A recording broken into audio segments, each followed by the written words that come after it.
विशेष त्यागी कौन है,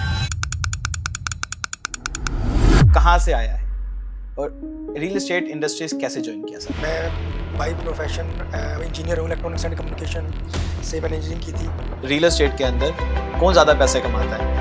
बिल्डर ज़्यादा कमाता है, बायर ज़्यादा कमाता है, ब्रोकर ज़्यादा कमाता है, गवर्नमेंट ज़्यादा कमाती है? कि मैंने जितना स्ट्रगल किया, मैंने जो पेन फेस किया, वो मेरे क्लाइंट बेस, मेरे कस्टमर्स फेस ना करें। ऑन एन एवरेज 2 से 2.5 साल में प्रॉपर्टी डबल हो जाती है। तो नोएडा में सर एक्चुअली देखो फ्लैट्स देखते हैं सर, नोएडा के अंदर सर 2.5 करोड़ 3 करोड़, ये इस टाइम पे सर वो कैलकुलेटेड नहीं है आंसर कि इतना वैल्यूएबल वर्थफुल है कि नहीं है। सर लेगेसी का मतलब थोड़ा सा समझना चाहते हैं कि वाई लेगेसी बहुत ही वेल डेवलप्ड टाउनशिप बिल्ड कर रहे हैं कि बच्चों के भी फ्यूचर में काम आएगी। काम आए। कि किस लाइन में चला गया, ठीक है, पैसा देख के घुस तो जाते हैं रियल एस्टेट के अंदर कि फ्लैट में बैठ के सेल्स करता था। एज ए बिल्डर हम बात करके चलें तो नोएडा, ग्रेटर नोएडा मार्केट में काम करना कितना टफ है या कितने सेंस में ईजी है? लोकेशन अच्छी है तो व्यू होम्स में ही क्यों इन्वेस्ट करना चाहिए प्लॉट्स में? अफोर्डेबिलिटी है, लोकेशन है, ओके। कनेक्टिविटी है। तो वो Yamuna express way sir safe point है या पैसा फंसने का पॉइंट है? रियल एस्टेट में सक्सेस किस्मत से आती है या मेहनत से आती है? टाइमिंग और कंसिस्टेंसी बहुत वैल्यू है।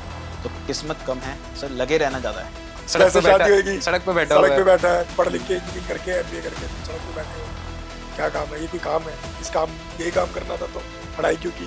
पहला 1 करोड़ कमाना आसान था या दूसरा 1 करोड़ कमाना आसान था? फर्स्ट जो 1 करोड़ है वो आदमी जोश जोश में कमा लेता है। श्योर रिटर्न्स करके एक वर्ड चल रहा है आजकल, क्या वो सच में एक सही ट्रैक है या एक सच में ट्रैप है?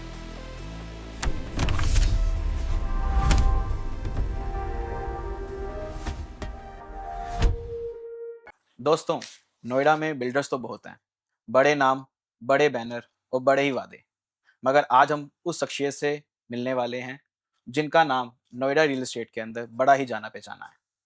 उनका बैकग्राउंड बड़ा ही हम्बल और एक स्ट्रगल गांव से निकला हुआ, कामयाबी के शहर में उसने अपना बसेरा बना लिया। एक नहीं, दो नहीं, मल्टीपल बिजनेसेस रन करने वाले वो शख्स आज हमारे बीच मौजूद हैं। A dynamic personality, a visionary entrepreneur, mister Vishesh Tyagi ji, managing director of Legacy Industries Private Limited. Welcome sir to our podcast. Thank you so much sir for your valuable time. अपना सर बिजी शेड्यूल से आपने sir time निकाला, थोड़ा सा वक्त निकाला, thank you so much sir. Thank you Avinash, thank you Manu ji, बहुत बहुत धन्यवाद आपका, आप लोगों ने मुझे अपने पॉडकास्ट में बुलाया। Thank you so much sir for giving us your valuable time, कि आप हमारे लिए अपना कीमती समय निकाल कर आए, क्योंकि आज जिस लेवल पर आप हैं उस लेवल पर टाइम निकालना, समय निकालना बहुत ज़्यादा मुश्किल है। So thank you so much to giving us your precious time. Thank you. So तो हम सब जानना चाहते हैं सर, विशेष त्यागी कौन है, कहाँ से आया है और रियल एस्टेट इंडस्ट्रीज कैसे ज्वाइन किया सर? ये बड़ा दिल को करीबी क्वेश्चन है, दिल से लगता हुआ क्वेश्चन है। मैं बाई प्रोफेशन इंजीनियर हूँ, इलेक्ट्रॉनिक्स एंड कम्युनिकेशन हूँ, से मैंने इंजीनियरिंग की थी, बीटेक। उसके बाद फिर मैं एमबीए किया मैंने। एमबीए में मेरी इंटर्न ट्रेनिंग जो होती है लास्ट सेमेस्टर में होती है, वो मर्सिडीज बेंज में लगी, जिसमें मुझे सर्वे करने के लिए गुड़गांव में भेजा गया कि आप सर्वे करके बताइए कि क्या ये मार्केट मर्सिडीज शोरूम के लिए है या नहीं है, क्या यहाँ पे मर्सिडीज गाड़ी बिकेंगी या नहीं बिकेंगी। मैंने वहाँ सर्वे किया, तो मैं जैसे बाई प्रोफेशन इंजीनियर था, तो मैं टीसीएस, विप्रो, पुंज लॉयड इन कंपनीज में जाता था। वहाँ पे मैं चेक करता था कि भाई किस किस पोजीशंस पे, वाइस प्रेसिडेंट पे, सीनियर मैनेजर्स के पास कौन कौन सी गाड़ियाँ हैं। तो मुझे वहाँ जाके मिलता था किसी के पास मारुति एस्टीम है, किसी के पास जैन है, किसी के पास सेंट्रो है, पर मुझे कहीं पे भी किसी के पास बड़ी गाड़ी नहीं मिली, जैसे कि मर्सिडीज, बीएमडब्ल्यू या वैसी। तो फिर मैं एक दिन कैसी चाय वाले खोखे के पास बात कर रहा था, पूछ रहा था, मैंने कहा यार गुड़गांव इतना बड़ा शहर है, इतनी बड़ी बड़ी इमारतें हैं, पर यहाँ पे कोई भी बड़ी गाड़ी का शोरूम नहीं है या बड़ी गाड़ी नहीं दिखती, क्या कंसर्न है। तो उसने कहा नहीं नहीं सर, ऐसा कुछ नहीं है, आप डीलर्स के पास जाइए, बिल्डर्स के पास जाइए, या कोलोनाइजर्स हैं उनके पास आप जाइए, तो आपको सारी चीजें दिखेंगी। मैंने कहा ये कौन होता है? कह रहा सर जो घर बनाते हैं या जो टाउनशिप्स बनाते हैं आप उनके पास जाइए। तो अगले दिन मैं मॉर्निंग में गया वहाँ पे, तो मैंने देखा कि सबके पास बड़ी बड़ी गाड़ियाँ थी और सब अच्छे डेवलपर्स थे, बड़े लेविशिंग ऑफिसेज थे, लेविशेस उनका टाउनशिप्स थी, प्लानिंग्स थी, और वहाँ पे उनका जो देखा सिस्टम, तो वो देख के हमें लगा कि शायद हम गलत जगह पे अपना एफर्ट्स कर रहे थे। तो हमने उस दिन सोचा कि हमें let's go to real estate. तो उस दिन से हम फिर हमने पीछे मुड़ के ना तो इंजीनियरिंग देखी ना एमबीए, उस दिन से हमने फिर शुरुआत हमने अपनी स्टार्टिंग करी रियल स्टेट। सो आपकी जो जर्नी रियल एस्टेट के साथ शुरू हुई कुछ इस तरह से हुई।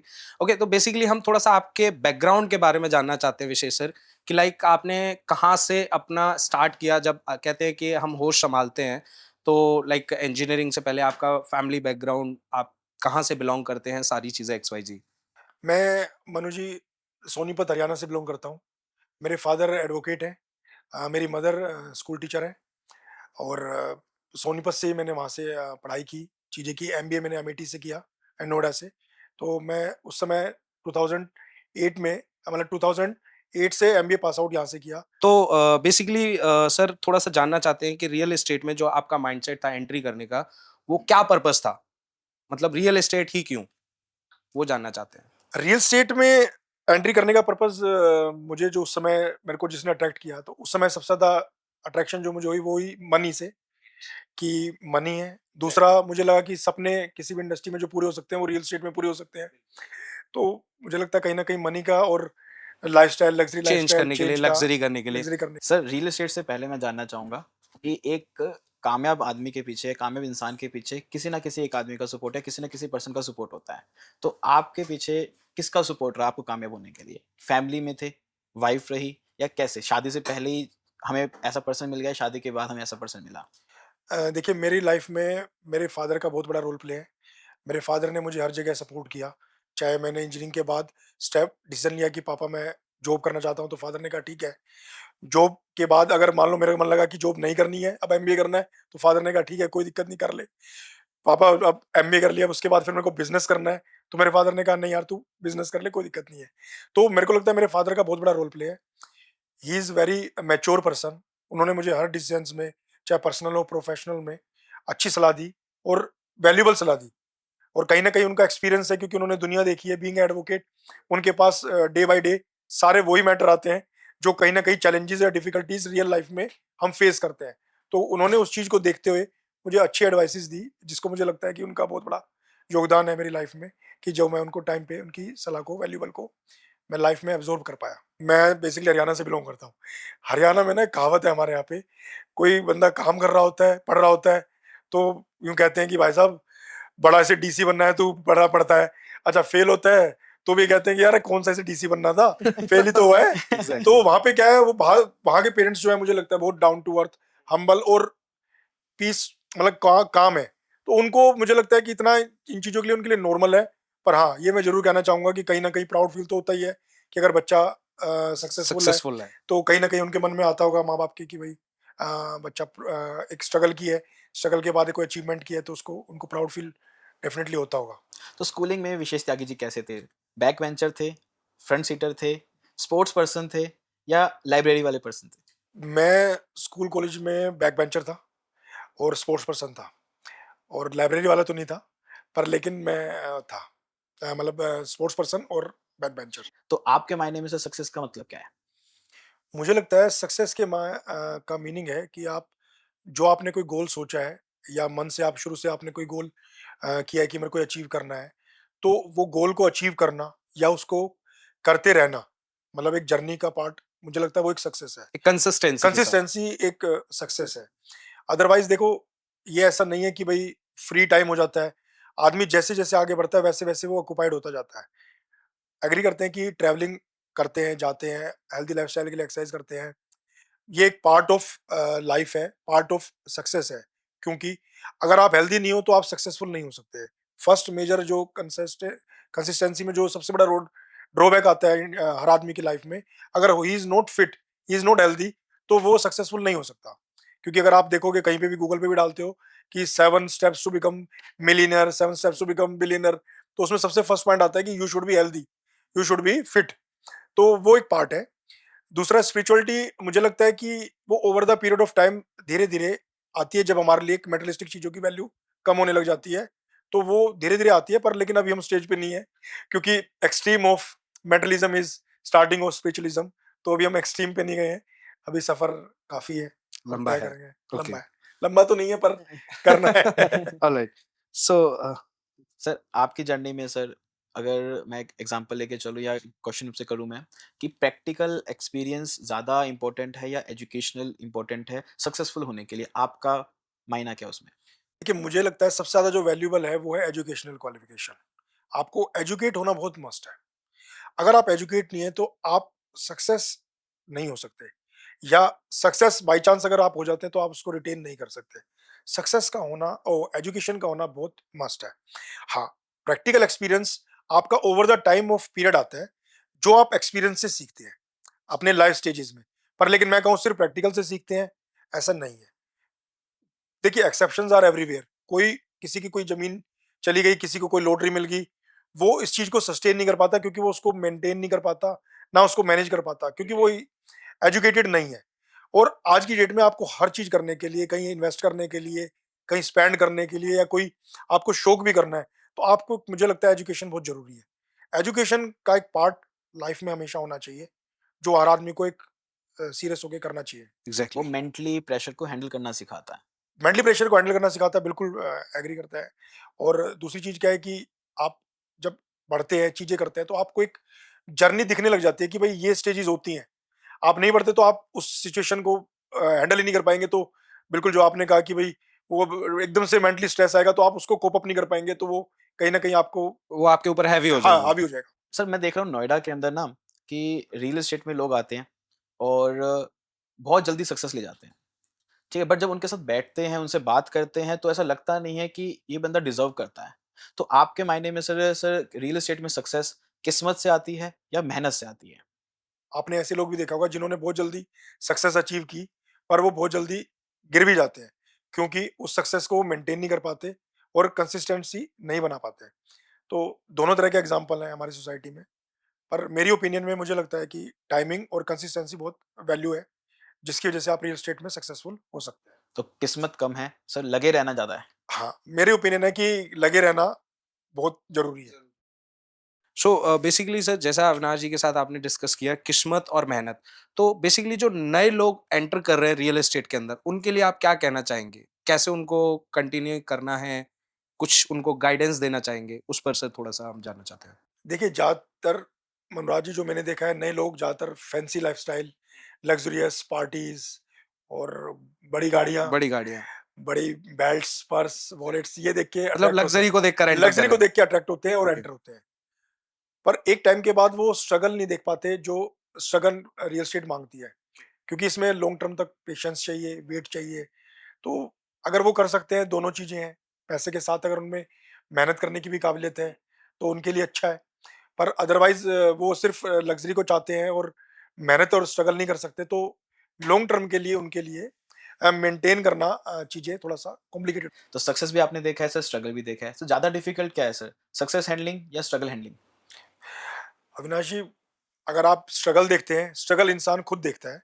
सामने वाले किसी को नहीं पता चल पाता क्या वो किस दौर से गुज़र रहा है, कितना स्ट्रगल कर रहा है या क्या पेन है, क्या उसके पास घर में खाने को है, क्या रेंट है, क्या ईएमआई जा रही है टाइम से या नहीं जा रही है। पर जब आप सक्सेसफुल होते हो तो दुनिया देखती है कि आप एक सक्सेसफुल हैं। उससे पहले की कोई स्ट्रगल को नहीं देखता। पर उस समय जो आपने क्वेश्चन पूछा वो बिल्कुल राइट क्वेश्चन है कि टफ क्या पड़ता है। मुझे लगता है पर्सनली कि सक्सेस को मेंटेन करना बहुत टफ है।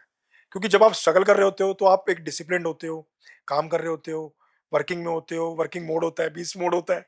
पर लेकिन जब आप कुछ हासिल करते हो तो शायद मुझे लगता है आप थोड़े कंफर्ट ज़ोन में आते हो।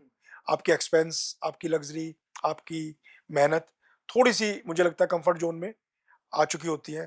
तो मुझे लगता है पर्सनली कि सक्सेस को मैनेज करना टफ है। आपने कैसे हैंडल किया उस मोमेंट पे जब आप स्ट्रगल कर रहे थे? तो उस मोमेंट पे फैमिली कॉल्स या फैमिली से बात करना तो कैसे आप बताते थे? कैसे मैनेज करते थे सब चीज़ें? देखिए, मैंने भी शुरू में भी बात हुई थी तो मैंने कहा था कि मेरे फादर बड़े मैच्योर थे। सुबह फ़ोन आता था, सब ठीक है, शाम को फ़ोन आता था, खाना खा लिया, 2 कॉल्स। तो उन्होंने कभी पूछा ही नहीं और क्या चल रहा है, पैसों का, कैसा काम है, कोई बुकिंग आई है, कोई काम हुआ है या कोई दिक्कत तो नहीं आ रही, कोई फाइनेंस में किसी तरह की। तो कहीं न कहीं मैच्योरिटी बहुत बड़ा पार्ट था फादर का, कि हमने इतना ऐसा बना के रखा कि दोनों क्वेश्चन का मैं उनका टाइम से जवाब दे पाऊँ। और दोनों क्वेश्चन ऐसे थे कि अगर मैं सही हूँ और खाना खा रहा हूँ तो इट मीन्स कहीं न कहीं मैं ठीक हूँ। ठीक है। तो बेसिकली वही था कि आपका लाइक स्ट्रगल और जो आपने किया अपने टाइम पर, पेरेंट्स के बारे में जैसा आपने बताया कि पेरेंट्स को अगर लगेगा कि बच्चा स्ट्रगल कर रहा है तो वो यही कहेंगे कि घर आ जा, राइट? तो बेसिकली वही है कि आपको एक अलग शहर में जाकर खुद जब मेहनत करते हो तो अपनी वैल्यू पता होना बहुत ज़रूरी है, राइट? बिल्कुल। यही चीज़ था? ओके। इसीलिए आप देखेंगे जैसे मनोज जी कि बाहर फॉरेन कंट्रीज़ में टीनेज में 16 इयर्स में, 18 इयर्स में, 19 इयर्स में बाहर के लोग बहुत सक्सेसफुल हो जाते हैं, क्योंकि वहाँ पे कल्चर है कि वो आफ्टर 16 बच्चों को कहते हैं कि आप सेपरेट रहो, फ्री अपने कर आप देते हैं। फ्री करो, अपने आप बिल्ड हो। हमारे यहाँ पे 25 साल तक भी बच्चा मम्मी पापा मम्मी की पापा रोटी डिपेंड रहता है। डिपेंड रहता है, और मम्मी पापा कहते हैं बेटा ये ले। हम्म, मतलब मेरे को लगता है 20-21 साल के बाद बेटा कोई अगर माँ बाप से पैसे लेता है मतलब तो वही परोस के खिलाने वाली परोस के बात। खिलाने वाली बात है, तो बिल्कुल वो सही। नहीं होना चाहिए। बेसिकली जब आप एक नए शहर में जाओ तब आपको अपनी वैल्यू पता चलती वैल्यू है। पता चलती है क्या है। Exactly, okay. तो स्ट्रगल के टाइम में से जब आपका स्ट्रगल टाइम चल रहा था, तो उस मोमेंट में सर आपको डर रहता था कि फेल होने का या सपने टूट जाने का, या फैमिली प्रेशर हुआ कभी, या कभी ऐसा हुआ कि रिलेटिव्स के ताने आएँगे कि किस लाइन में चला गया, ठीक है? पैसा देख के घुस तो जाते हैं रियल एस्टेट के अंदर कि पैसा बहुत है, नो डाउट है भी सही, ठीक है? बट हाँ, उसके बाद आपको डर रहा कि यार कैसे होगा? क्या शुरुआत आपने सर सेल्स से किया कि बिल्कुल, कैसे किया? सेल से शुरुआत की हमने, राजनगर एक्सटेंशन से शुरुआत की, और टेंट पे बैठता था मैं, टेंट पे बैठ के सेल्स करता था।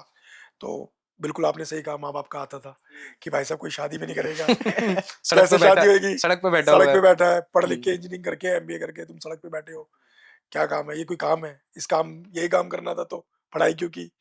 तो आते हैं डेफ़िनेटली, माँ-बाप कहते हैं, स्टार्टिंग में रिलेटिव्स भी कहते हैं, पर आपको कहीं न कहीं उनको अनदेखा करना पड़ेगा, इग्नोर करना पड़ेगा। और दूसरा, मैंने आपको कहा ना, आपको शहर छोड़ के ही वैल्यू पता चलेगी, और वहाँ पे आपको हसल करनी चाहिए और बढ़ना चाहिए। तभी आप एक सक्सेस की ओर। सक्सेस की तरफ आप। अच्छा, मेरा एक क्वेश्चन था सर कि लाइक आप इंजीनियरिंग फील्ड से रहे, फिर सेल्स में एंट्री की, तो ये बड़ा एक इंटरेस्टिंग है। किस तरीके से, मतलब कोर छोड़कर आप सेल्स में कैसे एंट्री? वो थोड़ा-सा इंटरेस्टिंग है। जिस समय मैं इंजीनियरिंग कर रहा था, मेरी ट्रेनिंग लगी एयरटेल एंटरप्राइज़ेज़ में, भारतीय एयरटेल इसमें। तो हम इनका ओखला में ऑफ़िस था, हेड ऑफ़िस, तो वहाँ पे हम लंच कर रहे थे। तो वहाँ पे क्या था, एक हायरार्की कल्चर होता है कि सीनियर्स अलग खाना खाते हैं, जूनियर्स अलग खड़े होते हैं। तो हम खाते थे तो हम पूछते थे कि ये कौन है? तो कहते थे जीएम है। तो मैंने कहा ये जीएम मतलब हमारे से क्यों नहीं घुलते-मिलते? तो उसने कहा नहीं यार, ये सीनियर्स हैं और ये वो हैं, मतलब they maintain decorum, they maintain hierarchy system. तो मैंने कहा सीनियर कैसे बनते हैं? तो उन्होंने कहा सीनियर के लिए पोस्ट ग्रेजुएशन होना चाहिए। मास्टर्स किया, तो मैंने उसी दिन से फिर सेल्स में। ट्रेनिंग के बाद कि भाई अब मास्टर्स करते हैं। Nice, nice. तो मास्टर्स से फिर आपके पास सारे ऑप्शंस सो बेसिकली सर, जैसा आपने बताया कि आपने एमबीए किया, जीएम को देखकर आप सेल्स में एंट्री कर गए। तो लाइक इंजीनियरिंग करने के बाद आपने कितने टाइम तक जॉब किया? लाइक आपने कैसे सोचा कि यार जॉब नहीं करनी, बिजनेस करना है? तो कितने टाइम के बाद आपने उस जॉब से एग्जिट लेकर आप एमबीए करके अपने बिजनेस में एंट्री किया आपने? तो 3 मंथ्स के करीब मैंने वर्क किया वहाँ पे, और 3 मंथ्स के बाद मेरे को क्लियर था मेरा थॉट कि भई मेरे को सीनियर पोज़ीशन पे जाना है। मींस माइंडसेट आपका क्लियर माइंडसेट था। क्लियर था कि भई मेरे को सीनियर पोज़ीशन पे जाना है। उसी समय फिर मैंने एग्ज़ाम के लिए ट्राई किया, पर लेकिन तब तक एडमिशन्स हो चुके थे। फिर मैंने मैट के एग्ज़ाम से करके अमेठी में एडमिशन लिया। वहाँ से मैंने फिर बिज़नेस वहाँ से फिर एमबीए मैंने कंप्लीट एमबीए किया। कंप्लीट की। सो एमबीए वहाँ से कंप्लीट। एमबीए के बाद ट्रेनिंग से मर्सिडीज़ की ट्रेनिंग जब मैंने की थी वहाँ पे उनके शोरूम के लिए, आर-एन-डी के लिए, वहाँ से फिर मैंने बिज़नेस की तरफ मूव देन आप एंटर करके बिजनेस के अंदर। तो ऑल अराउंड अगर आप देखें, स्कूलिंग, ग्रेजुएशन, मास्टर्स के बाद इस दौरान आपने सिर्फ 3 महीने जॉब की। उसके बाद आपका माइंडसेट ही था कि नहीं, अपना ही बिजनेस करना है। Great sir, nice. तो सर वो टर्निंग पॉइंट कब आया आपके माइंड में कि नहीं मुझे जॉब में नहीं करना, I am not a job person, कि मुझे अपना खुद का एम्पायर क्रिएट करना है, मुझे अपनी खुद की लेगेसी क्रिएट करनी है? तो ये कब वो टर्निंग पॉइंट आया सर? देखो अविनाश, उस समय तो इतनी समझ नहीं होती कि हमें क्या क्रिएट करना है। पर लेकिन हम भी जैसे होता था कि फास्ट मनी, ईज़ी मनी की तरफ अट्रैक्ट होते थे। तो हमें भी लगता था कि यार हमें ये काम करना है, या हमें बिल्डर बनना है, या हमें आगे बढ़ना है। तो इसलिए हमने वहीं से मतलब स्विच ओवर किया कि भई चलो अब हम टर्न कर लिया टर्न कर कि लिया यार कि अब हम बिजनेस ही करना है। बिज़नेस करना है, और हमें रियल एस्टेट में ही करना है और आगे बढ़ना है, और बड़ी एम्पायर ही खड़ा करना है। तो वो उस समय वो पेन जानना चाह रहा हूँ कि वो कौन-सा पेन था? जॉब में था? कि ऐसा कोई पेन लगा कि नहीं मेरे को I am not a job person, ठीक है? बट हाँ, मेरे को बिज़नेस में सूटेबल हूँ। नहीं देखो, मैंने जब 3 मंथ्स जॉब की तो मैं जॉब में भी बहुत कंफर्टेबल था। उसमें भी मैं बहुत मेहनत करता था, और इतनी मेहनत करता था कि आज के बच्चों को मैं देखता हूँ करते भी नहीं थे। पर लेकिन दिल से करता था। पर लेकिन एक चाह थी जो मुझे लगा कि एक आगे बढ़ने की। अदरवाइज़ मेरे को कोई उसमें कोई चैलेंज नहीं था। किसी तरह का कोई मुझे प्रॉब्लम नहीं थी। तो मुझे चाह थी कि एक सीनियर बनना है, सीनियर पोज़ीशन पे जाना है, आगे बढ़ना है। तो वो मुझे लगता है धीरे-धीरे राह दिखाती चली गई, और राह दिखाते-दिखाते मैं शायद बिज़नेस में, तब वहाँ से मैं एंटर कर गया। सर एक्चुअली होता क्या है कि रियल एस्टेट हम जो बाहर की दुनिया समझते हैं, रियल एस्टेट में तो बहुत पैसा चाहिए होता है, बिज़नेस करने के लिए। तो क्या बैकग्राउंड में इतना पैसा था, फैमिली बैकग्राउंड में, कि आपने वो रिस्क उठा लिया? या फिर ऐसा था कि नहीं मुझे खुद पे विश्वास है? मैं टू बी ऑनेस्ट अविनाश जी, की पैसा उस समय इतना नहीं था पेरेंट्स के पास कि हम अपना सेल्फ बड़े लेवल पे या कोई भी चीज़ कर पाएँ। पर हाँ, ये सेल्फ कॉन्फिडेंस इतना था कि हमने उस समय जो स्टार्ट किया बिज़नेस उसमें हमने बहुत अच्छे से वर्क करके बहुत जल्दी उसमें हमने रिज़ल्ट्स हासिल किए, जिसकी वज़ह से हम स्टेप बाय स्टेप आगे बढ़ते चले गए। तो हमें कहीं न कहीं मतलब हमारे लिए ये समझ लीजिए कि हम फॉर्च्यूनेट थे कि हम जिस समय काम करते गए, उस समय चीज़ें ऑन द वो होता है ना, जब आप मतलब जब काम किया तब घड़ी नहीं देखी, घड़ी नहीं बस देखी तो काम करते चले गए और सक्सेस की तरफ बढ़ते गए। अच्छा सर, मैं ये जानना चाहूँगा कि पहला 1 करोड़ कमाना आसान था या दूसरा 1 करोड़ कमाना आसान था? फर्स्ट जो 1 करोड़ है, वो आदमी जोश-जोश में कमा लेता है और फटाफट उसको स्पीड से लगता है कि नहीं मुझे एक्सपेंसिव मिलियनेयर बनना है। और पर जब वो कमा लेता है तब तक वो अपने साथ कुछ कम्फर्ट्स, कुछ लग्ज़रीज़, कारों की ईएमआई, घरों की ईएमआई और इंटरनेशनल टूर्स वगैरह, ट्रिप्स की कुछ अपने साथ बुरी आदतें भी अपने साथ वो ऐड कर चुका होता है। जिसके बाद उसे दोबारा अगले 1 करोड़ कमाना एक थोड़ा-सा टफ टास्क हो जाता है, जो पहले के मुकाबले उसे नहीं पता चलता, पर सेकंड वाले में उसको कमाने में बहुत टफ होता है क्योंकि उसके जो पहले उसका एक एक्सपेंस था, वो आज की डेट में उससे पहले से कई गुना बढ़ चुका होता है। मुझे पहले इंसान के खर्चे कम होते हैं, जब वो जैसे-जैसे वो तरक्की पा रहा है तो खर्चे बढ़ा के चल रहा हो। तो सर अगर हम लेके चले, मैं जस्ट एक नॉर्मली बात करूँ इस पॉइंट पे कि अगर इंसान कामयाब होने जा रहा है या कामयाब की तरफ भाग रहा है, तो कौन-सी चीज़ें नहीं करनी चाहिए, कौन-सी चीज़ें करनी चाहिए? ठीक है, कहाँ पे रोक रखनी चाहिए, कहाँ पे रोक नहीं रखनी चाहिए? तो वो मैं जानना चाहूँगा कि सर आपने अपनी लाइफ़ में कैसे रोक रखी और कैसे आप मल्टीपल मल्टीपल बिज़नेसेस करते रहे? मुझे लगता है अविनाश जी कि आपको कुछ चीज़ें तो अपनी लाइफ़ के परमानेंट एथिक्स या गोल्स बना देने चाहिए कि मुझे जो मैं फॉर एग्जांपल 8 आवर ऑफिस में काम करता था, तो मेरे को 8 आवर ऑफिस में काम करना है। या सुबह एक डेडलाइन है कि भई मैं 10 बजे या 11 बजे मेरे को अगर ऑफिस जाना है, तो मेरे को जाना ही जाना है। चाहे आप किसी भी स्टेज में हो, चाहे आप स्ट्रगलिंग स्टेज में थे या सक्सेसफुल वाली स्टेज में थे। वो चीज़ें कुछ ऐसी हैं जो आपको नहीं छोड़ना चाहिए। टीम के साथ टाइम स्पेंड ज़रूर करना चाहिए। दूसरा एन्जॉयमेंट, वर्क हार्ड और पार्टी हार्ड है, तो वो टीम के साथ आपका better communication, better understanding, better समझ बनती है, जिसकी बदौलत आप उनके साथ और अच्छे से कनेक्ट हो पाते हो और उनकी जो आपके साथ आज दिमाग से चल रहा है, वो शायद आपके साथ दिल से भी कनेक्टेड हो जाएगा और बहुत अच्छा रिज़ल्ट कंपनी को मिल डिलीवर जाएगा, हो पाएगा। डिलीवर हो पाएगा। सर मैं देखता हूँ जैसे आजकल ना नोएडा के अंदर या किसी भी रियल एस्टेट मार्केट में कहीं भी अब अगर इंडिया में लेके चले, गुड़गाँव लेके चले, बैंगलोर लेके चले, सेल्स पर्सन जो होता है थोड़ा-सा पैसा आता है, उसको एन्जॉयमेंट में खर्च कर देता है। तो उसे कैसे मनी को कैसे मैनेज करना चाहिए? आपने अपनी लाइफ़ में मनी मैनेजमेंट कैसे किया कि ये चीज़ें मुझे नहीं करनी, यहाँ मेरे को पैसा खर्च नहीं करना, मुझे एसेट्स में पैसा लगाना है? देखिए, इस चीज़ में मैं कहूँगा कि ये हर इंसान अपने एक्सपीरियंस से सीखता है। इसमें आप किसी को भी कुछ कहिए, आज यूट्यूब में पॉजिटिव रील्स भी हैं, जो आपको इन्वेस्टमेंट के लिए बताती हैं और कुछ वैसी रील्स में जो आपको पार्टीहोलिक भी बनाती हैं। तो ये हर इंसान अपने हिसाब से सीखता है, उसकी अपब्रिंगिंग्स हैं, मैटर करती हैं। हाँ, अगर संगत अच्छी है तो कहीं न कहीं वो टाइमली इन्वेस्टमेंट या टाइमली वो अपनी चीज़ों को कर पाता है। क्योंकि अगर पोर्टफोलियो आप मैनेज नहीं कर रहे हैं, तो कहीं न कहीं लॉन्ग टर्म में आपको ज़िंदगी भर मेहनत करते रहना पड़ेगा। कोट याद आता है मुझे, शाहरुख खान ने एक बार कहा था कि अ, किसी ने एक शो में आए थे शाहरुख खान, तो उन्होंने पूछा था उनसे अनुपम खेर ने कि आपको क्या लगता है कि आपसे ज़्यादा सक्सेसफुल कौन है यहाँ पे? तो उसने कहा कि मुझे लगता है मेरे से ज़्यादा सक्सेसफुल कोई नहीं है। तो उसने पूछा ऐसा तो नहीं है? बहुत लोग बाग हैं जो आपसे सक्सेसफुल हैं। तो उसका एक जवाब था कि सक्सेसफुल होने के बाद भी इतनी मेहनत मैं करता हूँ, इतनी मेहनत शायद कोई नहीं करता। तो जिस समय आप सक्सेस हो रहे होते हैं, आगे बढ़ रहे होते हैं, तो उस समय आपको सारी टीम मैनेजमेंट, आपको टाइम मैनेजमेंट, उसके बाद आपको पर्सनल लाइफ, फैमिली लाइफ, सब चीज़ को बैलेंस करके आपको चलना पड़ता है और तभी आप उसको एक अचीव कर पाते हैं। हाँ, कुछ चीज़ों आपको लगता है कि वो गलत है या आपकी टाइम वेस्टिंग है या आपकी हेल्थ के लिए वेस्टेज है या किसी चीज़ के लिए नुकसानदायक है, वो आपको फिर धीरे-धीरे अपनी लाइफ से एलिमिनेट करनी पड़ती है। ओके, तो आपने विशेष सर बेसिकली हमारा जो क्वेश्चन है वो ये है कि आपने उस सक्सेस को कैसे संभाला?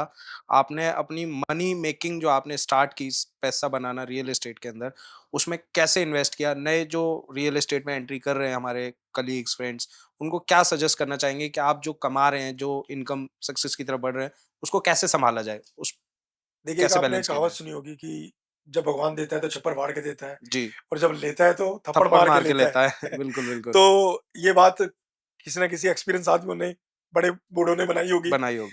तो उस बात का मतलब यही है कि जब आपको देता है भगवान, तो उसके बाद आपको डबल मेहनत, डबल कंसिस्टेंसी, डबल लगन से या डबल ईमानदारी से या आपकी जो भी प्रोडक्ट है, वर्क है, उसके प्रति शिद्दत से आपको काम करना चाहिए। सर भगवान का बारे में आया है तो मैं जानना चाहूँगा सर स्ट्रगल के टाइम में तो आपने जब स्ट्रगलिंग में थे, जो डर था कि मैं फेल तो नहीं हो जाऊँगा, सपने टूट जाएँगे मेरे, तो क्या आपने सब कुछ भगवान पे छोड़ रखा था? या वॉरियर बन के मैं फाइट कर रहे थे? या कोई ऐसे आपकी लाइफ में ऐसा इंसान था जिसने आपके कंधे पे हाथ रखा था और कहा था तू कर विशेष मैं हूँ तेरे साथ? कि हम कभी भी इतनी कोई ऐसा नहीं हुआ कि हम कभी डिप्रेशन में गए हों या बिल्कुल ऐसे हो गए कि भी हमें अब शायद ये लाइन ही छोड़नी पड़े। तो ऊपर गॉड की ब्लेसिंग्स तो हमेशा होती हैं। विदाउट गॉड ब्लेसिंग्स तो हम नहीं चल पाते और वॉरियर हैं बन के फाइट किए, लड़े हैं। चाहे डेली रूटीन हो, चाहे मंथली रूटीन हो, चाहे ईयरली हो, करी है मेहनत। और जो आपने बहुत अच्छी बात की कि मेंटर्स हैं या चीज़ें हैं, लाइफ की स्टेजेस में हमें कई बार मतलब स्टार्टिंग से मैंने जो देखा, मैंने स्टार्टिंग से जब बिज़नेस किया तो मैंने कोइंसिडेंस लगा लीजिए या आप गॉड ब्लेसिंग्स लगा लीजिए कि मेरे से सारे बड़े मिले। मैंने कभी भी अपने साथ सेम एज ग्रुप वालों के साथ कभी भी मैंने वर्क नहीं किया। हमेशा जिनके साथ भी मैंने पार्टनरशिप किया, बिज़नेस किया, वो मेरे से सारे 10 या 15 साल बड़े थे। तो कहीं न कहीं मुझे उनसे ये सीखने को मिला कि जो गलती उन्होंने की है तो वो मुझे वहीं पे रोक देते थे। उनका एक्सपीरियंस आपको मिला। एक्सपीरियंस उनका हमेशा मुझे वैल्यूएबल मिला और उस वैल्यूएबल एक्सपीरियंस मैं आज नोटिस करता हूँ, आज अपनी लाइफ में फ़ील करता हूँ, तो वो बहुत वैल्यूएबल था। तो छोटी-छोटी उनकी बातें, छोटे-छोटे उनकी लर्निंग्स बहुत बड़ा रोल प्ले अदा करती है। तो कहीं न कहीं मेरे साथ काफ़ी थे, स्टार्टिंग में थे, लोग-बाग थे, अच्छे बंदे थे, बिज़नेसमैन थे। तो उन्होंने बहुत वो किया, जैसे एक अमित भैया थे मेरे साथ, उन्होंने बहुत राइट टाइम पे अच्छी-अच्छी बातें सिखाई, सिखाई कि भई ये करना ये है। करना है, ये कैसे करना है। तो वो कहीं न कहीं वो मेरे से मैच्योर थे, बिज़नेसमैन थे और वो बिज़नेस कर रहे थे, तो कहीं न कहीं उनसे हमें लर्निंग मिली। तो उससे फ़र्क तो पड़ता ही है। तो सर लाइफ में आपका सर रोल मॉडल कौन है? और एक कोई ऐसी कोई बात जो आपको याद है आज भी और वो लेसन जो ऐसा है कि जो आपको आगे बढ़ा रहा है? तो ऐसा कोई लाइफ में को आपका रोल मॉडल कौन है सर? रोल मॉडल है मेरे हैं बिल गेट्स हैं। मेरे को बिल गेट्स बचपन से बड़े अच्छे लगते थे। मेरा पहले सपना होता था कि बिल गेट्स सबसे एक टाइम पे रिचेस्ट यंगेस्ट बिलियनियर बना था। तो मेरा सपना था कि मैं भी सबसे यंगेस्ट बिलियनियर बनूँगा और कहीं न कहीं उसकी हम्बलनेस, डाउन टू अर्थ रहता है, वो लाइफ़ को फुल एन्जॉय करता है और उससे एक चीज़ मैंने देखी कि tied yourself to the goals if you want to be happy. तो हमेशा अपने आप को गोल से अटैच करोगे तो आप कभी भी दुखी नहीं होगे। यहाँ पे आज की डेट में लोग क्या करते हैं, अपने आप को लोगों से, इमोशन से अटैच कर लेते हैं, जिसकी वजह से वो परेशान है। कभी ब्रेकअप हो गया है, कभी माँ बाप ने कुछ कह दिया है, किसी ने ताना मार दिया है।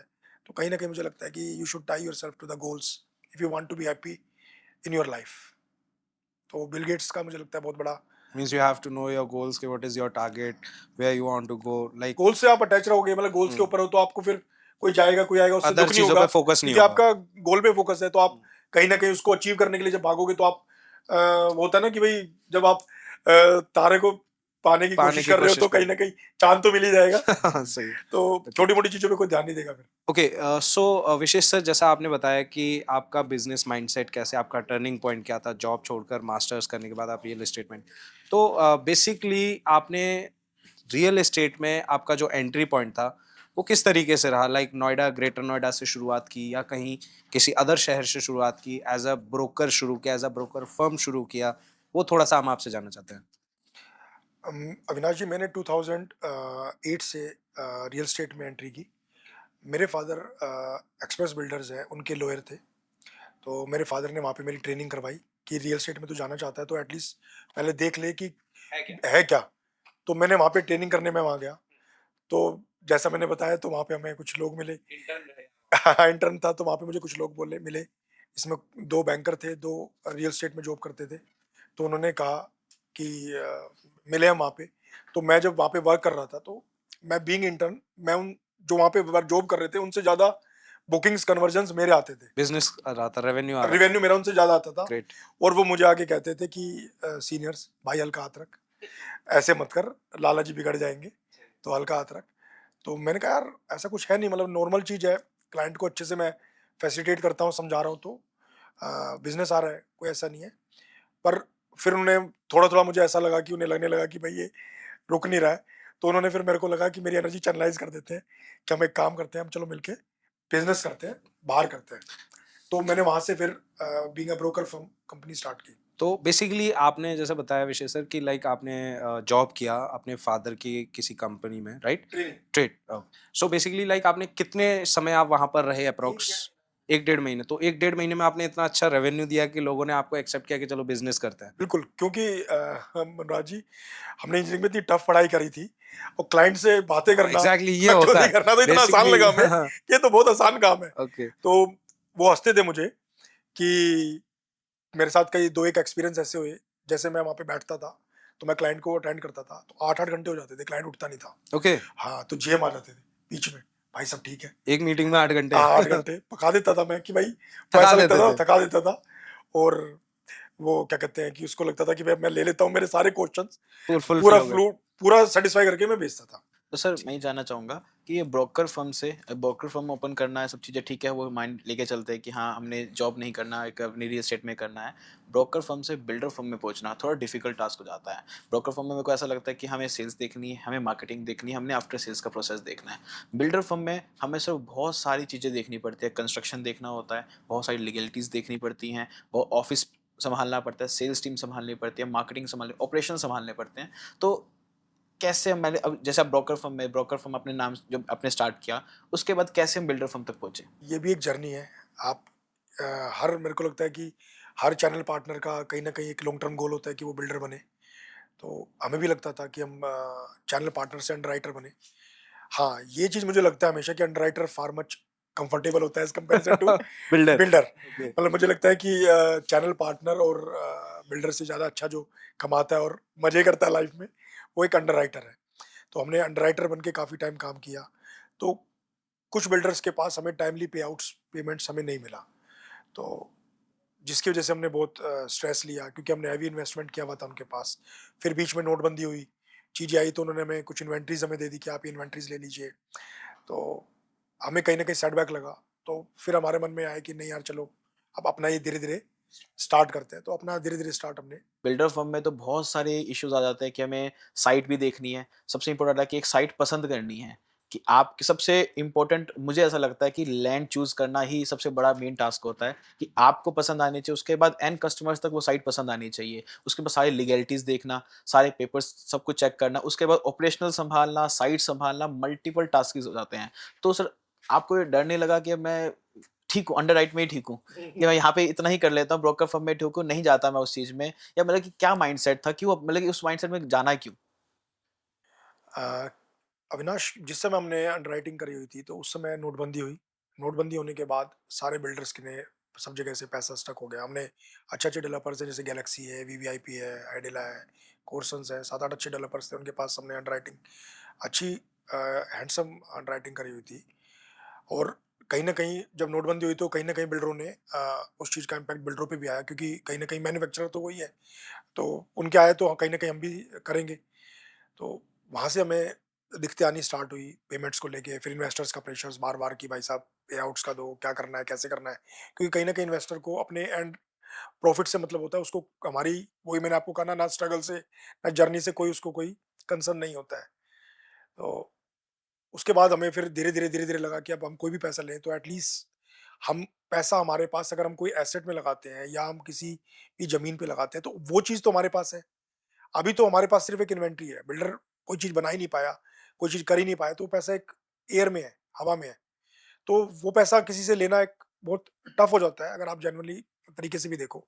पर लेकिन अगर हम उसको ज़मीन में लेते हैं या हम कोई प्रॉपर्टी में लेते हैं, तो वो कहीं न कहीं एटलीस्ट लास्ट में प्रॉपर्टी हमारे पास है। तो वहाँ से हमें लगा कि हमें धीरे-धीरे इन्वेस्टमेंट जो करना चाहते हैं, चीज़ें करना चाहते हैं, वो हमें धीरे-धीरे बीइंग अ डेवलपर ही हमें करनी चाहिए, लैंड में करनी चाहिए। और कहीं न कहीं हमारे पास इतने सालों का एक्सपीरियंस था, तो हमें लगता था कि लोकेशंस अच्छी हो, क्या कस्टमर की नब्ज़ है, क्या उसे चाहिए, कैसे अट्रैक्ट होता है, क्या उसे टाइमली पोज़ीशन का चैलेंज आता है, क्या उसको घर में रहने में दिक्कत आती है, क्या उसको डिफ़िकल्टीज़ हैं। तो इन सब को ओवरकम करते फिर हमने उस चीज़ के हिसाब से, कस्टमरों के हिसाब से चीज़ें प्लान की। घर, फ्लैट्स, क्या रिक्वायरमेंट है या उसको कोई फार्म हाउसेज़ जो भी चीज़ है, उसके हिसाब से फिर हमने प्लान करके फिर हमने स्टार्ट किया। तो हमने फिर प्लॉट से स्टार्ट किया, लैंड से स्टार्ट किया। क्योंकि लैंड ऐसी चीज़ है, आपने शुरू से देखा है कि बचपन से आपने सुना होगा भई 3 चीज़ें ज़रूरी होती हैं, तो रोटी, कपड़ा और मकान। तो मकान लोगों को चाहिए चाहिए, तो कहीं ना कहीं मकान के लिए घर, जमीन तो चाहिए चाहिए, बेसिक नीड तो है ही है। और आपके पास चाहे 2 वक्त की रोटी ना हो, पर आपके ऊपर छत है, तो आप कभी भी परेशान नहीं होंगे, क्योंकि कहीं ना कहीं आपके पास एक मेंटल सपोर्ट है कि कहीं ना कहीं आप अपनी जगह पे। आपने जैसे कहा, बिल्कुल सही क्वेश्चन था आपका कि कहाँ से मैं ब्रोकर से बिल्डर बना। जब मैं ब्रोकर था तो हमने कुछ क्लाइंट्स को हमने प्रॉपर्टीज दी, कुछ क्लाइंट्स को हमने कुछ रेडी टू मूव इन दी, कुछ क्लाइंट्स को हमने जिनका पोजीशन 2 से 3 साल बाद था, 4 साल बाद था, वो दी। कई जगह कस्टमरों को बाद तक फ्लैट नहीं मिला, कई जगह कस्टमर को फ्लैट मिला पर लेकिन उसको क्वालिटी ऑफ कंस्ट्रक्शन नहीं मिला। तो अब जैसे हम लोग हैं, हम क्या है, किसी के साथ प्रोफेशनली भी अटैच होते हैं, तो कहीं ना कहीं हम उनके साथ इमोशनली भी कनेक्टेड हो जाते हैं। तो जब आप इमोशनल कनेक्टेड होते हैं, तो इतना इफेक्ट कस्टमर की, क्लाइंट की हाई का या किसी भी चीज़ का बिल्डर को नहीं लगता था, जितना हमें फील होता था कि यार इसने पैसा भी दिया, इसने टाइम से हमें अपनी इन्वेस्टमेंट भी कराई, हमें भी अपना टाइम से कमीशन मिला, पर इस बेचारे की क्या गलती है कि इसको टाइम से अपना घर या अपनी चीज़ क्यों नहीं मिली। हार्ड मनी है। तो वो भी एक बहुत बड़ा टर्निंग पॉइंट था, जहाँ पे हमने सोचा कि भाई चलो इस गैप को हम कवर करते हैं और हम कस्टमर का लिए एक ऐसा नया सोर्स बनाते हैं कि ताकि वो उसको टाइम से पोजीशन भी मिले, टाइम से उसको डेवलपमेंट भी मिले, और उसकी जो चीज़ जो हमने वादा किया वो उसको हम एटलीस्ट टाइम पे डिलीवर कर पाए। एज ए ब्रोकर जो हमारे हाथ में नहीं था, पर एज ए बिल्डर वो आज हमारे हाथ में है कि हम उसको टाइम से डिलीवर कर सकते हैं। तो एज ए बिल्डर सर मेरे को ऐसा लगता है कि जो सबसे इंपॉर्टेंट होता है सर लैंड पार्सल ढूंढना। जो आपका सर व्यू होम्स प्रोजेक्ट है नॉलेज पार्क 2 ग्रेटर नोएडा के अंदर, बहुत प्यारी जगह है। मैंने विजिट किया, मैंने कई बार विजिट किया, तो बहुत प्यारी जगह है। सो वो थैंक कहाँ यू। से ढूंढी? लोकेशन मेन प्रायोरिटी है जो आज की डेट में कस्टमर देखता है, और रियल एस्टेट में सबसे नंबर वन जो चीज़ होती है वो लोकेशन होती है, लोकेशन होती है। हमें वहाँ पता चला कि डेवलपमेंट में टीसीएस का सबसे बड़ा प्लांट आ रहा है, कैंपस आ रहा है, जो इंडिया का सबसे बड़ा कैंपस है।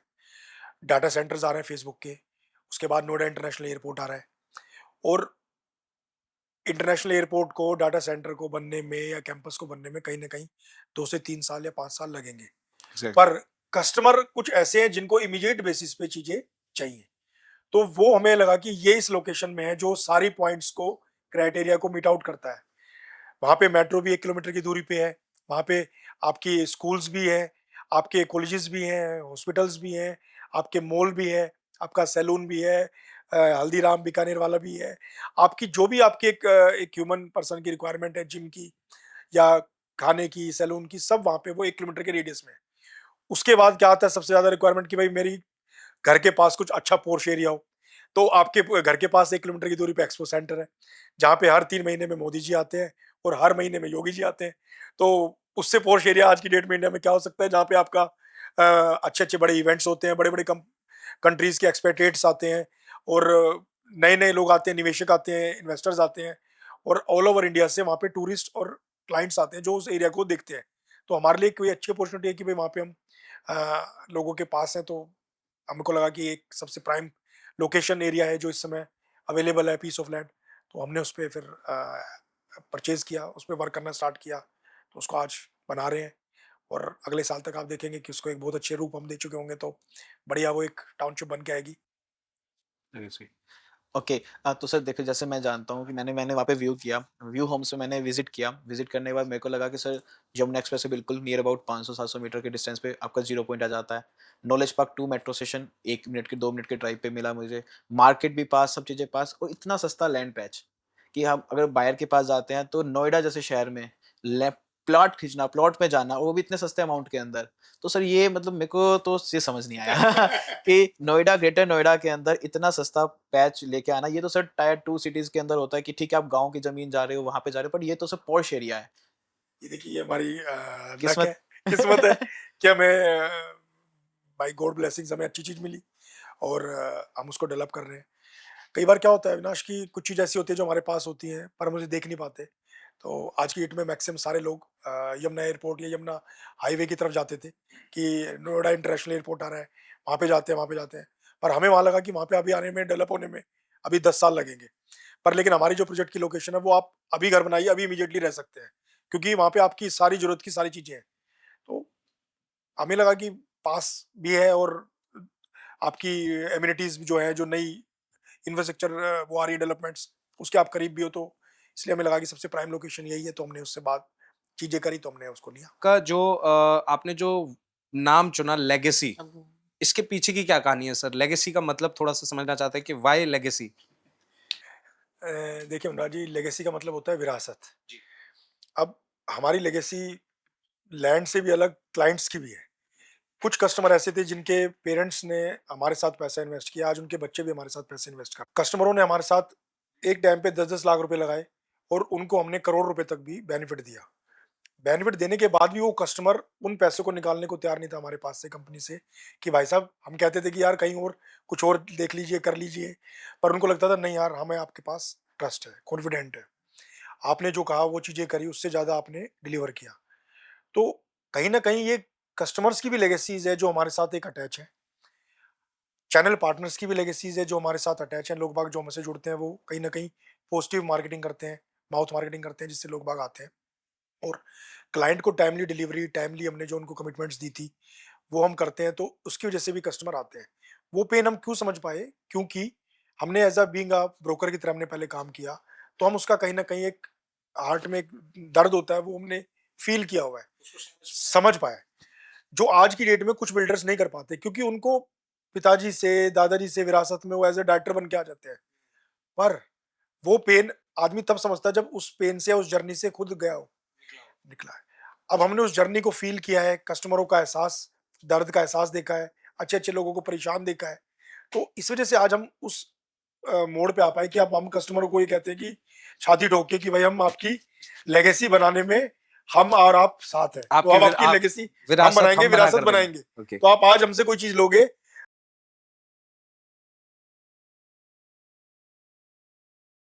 कॉन्फिडेंट है, तो आंख बंद करके लोग बाग हमें ये भी नहीं पूछते क्या चीज है, क्या प्रोजेक्ट है, क्या है, आंख बंद करके पैसे दे देते हैं कि आप सर पैसे लीजिए, हमें अपने प्रोजेक्ट में पैसे लगाइए।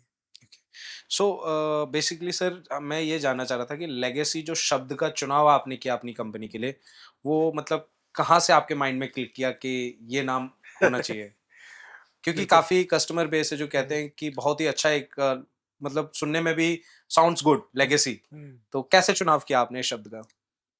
देखिए, जिस समय हम काम कर रहे थे, वर्क कर रहे थे, तो हमें बार बार ये कहते हैं लोग बाग कि आप रियल स्टेट में इन्वेस्टमेंट कीजिए, पर मैंने ज़्यादातर लोगों को देखा है कि रियल स्टेट में लोग बाग क्या करते हैं कि एक बिल्डर के पास पैसा लगाते हैं, 1-1.5 साल रखते हैं, फिर दूसरे बिल्डर के पास लगाते हैं, फिर 1-1.5 साल लगाते हैं, फिर किसी और के पास लगाते हैं।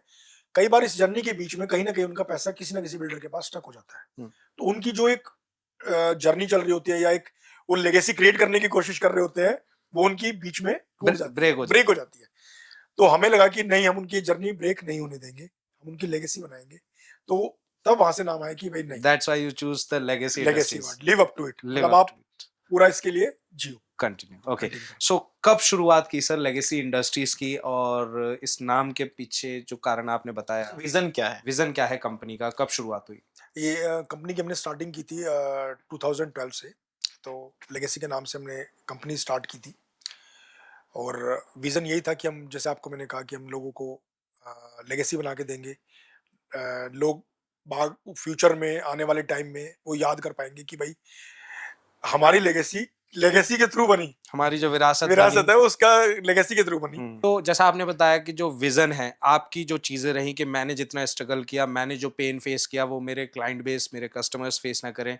बेसिकली आपने जैसे बताया कि मेरा जो विज़न है, वो लोगों को विरासत बनाकर देना है। उनको नोएडा, ग्रेटर नोएडा जैसे शहर में जहाँ लोग 2-2 करोड़ की प्रॉपर्टी फ्लैट में लगा रहे हैं, किसी महँगी ज़मीनों पर लगा रहे हैं, वहाँ आप मात्र एक सस्ती ज़मीन प्रोवाइड कर रहे हैं।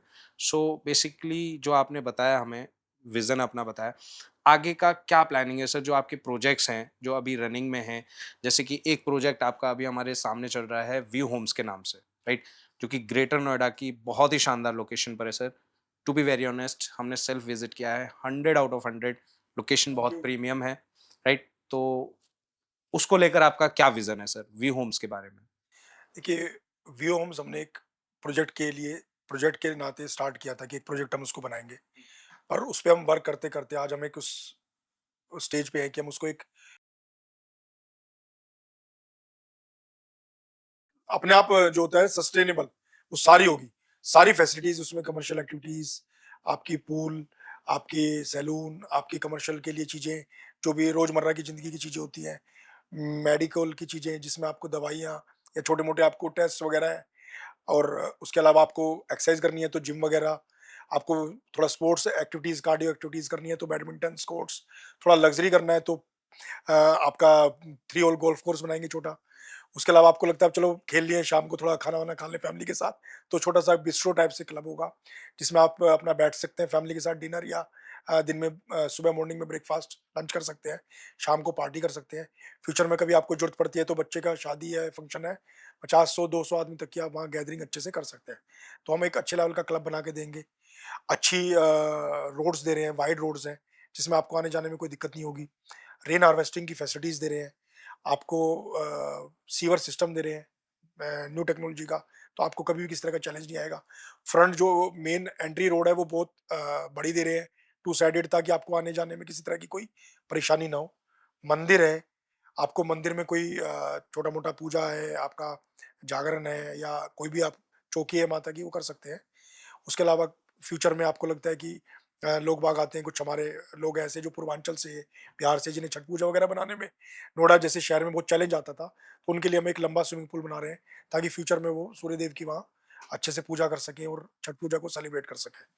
तो व्योम्स को हमारा है कि हम उसको एक जो हमने कमिटमेंट की उससे ज़्यादा उसमें डिलीवर करें, ताकि लोगों को एक वही जो आपने कहा कि लेगेसी, लेगेसी मिले, विरासत मिल सके। विरासत मिले, ताकि बच्चे उन्हें फ्यूचर में कहें कि बाबा आपने कुछ लेगेसी हमारे लिए छोड़ी है। छोड़िए, सर, विरासत छोड़िए। 2 क्वेश्चन आते हैं इसी माइंड पे, इसी बात करते हैं। 2 क्वेश्चन मेरे माइंड में है कि बिल्डर्स के जो मिथ बना दिया गया है इन चीज़ों में कि एक प्रोजेक्ट सेल करता है, उसका फंड कहीं और लगा लेता है या कहीं और यूज़ करता है, उसको डेवलप नहीं करता। तो ये एक तरह से मिथ निकल के कैसे आप मतलब इसमें क्या इसमें डाल सकते हैं पॉइंट पे कि लोगों के मन से ये डर निकल जाए कि ये लेगेसी नहीं कर रहा। बहुत सारे ऐसे क्वेश्चन आ रहे हैं कि एक बिल्डर ने पैसा कमाया और उसको अपना कहीं और प्रोजेक्ट में लगा दिया, उसको डेवलप भी वहीं छोड़ दिया। देखिए, अभी आप और हम जब शुरुआत में थे बात कर रहे थे, तो आपने एक बहुत अच्छा क्वेश्चन पूछा था कि पहला 1 करोड़ कमाना आसान है या दूसरा 1 करोड़ रुपए कमाना आसान है। तब मैंने आपको एक जवाब दिया था कि ये प्रॉब्लम आती है कि पहला 1 करोड़ तो आदमी स्ट्रगल में कमा लेता है, पर दूसरे 1 करोड़ को कमाने के लिए बहुत चीज़ें वो कर चुका होता है। तो कहीं न कहीं हम ये एश्योरेंस है हमारी तरफ से कि हमने अपनी खर्चे कंट्रोल रखे हैं, ज़रूरतें रखी हैं कम है, और हमारा जो अभी प्राइमरी फ़ोकस है, हम चाह रहे हैं कि हम उसको पहले टाउनशिप को अच्छे से डेवलप करें, अच्छे से उनको डिलीवर करें। हाँ, उसके बाद भी बिल्डर के पास इतना अमाउंट होता है कि वो कहीं न कहीं दूसरी जगह भी प्रोजेक्ट कर सकता है। तो हमारा primary focus as a team सबका ही रहता है कि भई पहले हम इस प्रोजेक्ट को अच्छे से डिलीवर करें, लोगों को पोज़ीशन दें। आज भी हम जितने लोगों की हमने रजिस्ट्रीज़ की हैं, उनको हम पोज़ीशन हैंडओवर कर चुके हैं। तो हमारा ये नहीं है कि अभी हमें एक आया है, दूसरे में जाना है, तीसरे में जाना है। अभी वी आर फ़ोकस नहीं, पहले हमें एक प्रोडक्ट को बेटर से बेस्ट करना है। इस प्रोजेक्ट को बेस्ट हो जाएगा तो ऑटोमैटिकली नेक्स्ट प्रोजेक्ट अपने आप ही सेल हो जाएगा। तो लेगेसी ने सर कितना लैंड बैंक इकट्ठा कर लिया है? लेगेसी के पास अभी करंटली जो सेलेबल एरिया है वो नियर अबाउट 250 बीघास के करीब है, जो भी अवेलेबल है, जिसमें भी इन्वेंटरीज ओपन है, जिसमें भी फ्यूचर के लिए काम कर सकते हैं। और अभी हम जो प्रोजेक्ट है, अभी एक और हमने छोटा प्रोजेक्ट और लॉन्च किया, वी होम्स में सेकंड पार्ट प्रीवी करके हमने लॉन्च किया है, जिसमें हम हाई एंड अपार्टमेंट्स निकाल रहे हैं, जिसमें स्टेडियम फेसिंग फ्लैट्स प्लॉट्स हैं। उसमें आप एसईओ की तरह कमर्शियल एक्टिविटीज़ भी कर सकते हैं। उसमें आपको कोई लगता है कि आप अपना ग्राउंड फ्लोर पे कैफ़े खोल सकते हैं, या आपको जिम खोल सकते हैं, या कोई आप ट्रेनिंग इंस्टीट्यूट खोल सकते हैं, ऊपर रेज़िडेंट कर सकते हैं, या कोई अपना ऑफ़िस चला सकते हैं। तो बड़े प्लॉट्स निकाले हैं, स्टेडियम फेसिंग है, क्रिकेट में डायरेक्ट आप मैच का आनंद ले सकते हैं शाम को। तो सर इन्वेस्टर्स का ना सर एक क्वेश्चन आता है कि मुझे प्लॉट में इन्वेस्ट करना चाहिए, फ्लैट में इन्वेस्ट करना चाहिए, कमर्शियल में जाना चाहिए। आजकल नोएडा, गुड़गाँव वाले एरिया में ना सर वो एश्योर रिटर्न्स करके एक वर्ड चल रहा है आजकल। क्या वो सच में एक सही ट्रैक है या एक सच में एक ट्रैप है? देखिए, ट्रैप तो मैं नहीं कह पाऊँगा, पर मैंने किसी भी रेप्यूटेड डेवलपर को, जो अच्छा डेवलपर है, उसको कभी एश्योर्ड रिटर्न देते हुए नहीं देखा। जैसे आपने डीएलएफ का नाम सुना है, या प्रेस्टीज है, गोदरेज है, या जो भी रेप्यूटेड अच्छे डेवलपर्स हैं, उनको आपने नहीं सुना होगा कि वो एश्योर्ड रिटर्न देते हैं। सेकंड क्या होता है कि जब बिल्डर बिल्डर फ्लैट्स बनाता है, तो फ्लैट्स की एक लिमिटेड लाइफ होती है।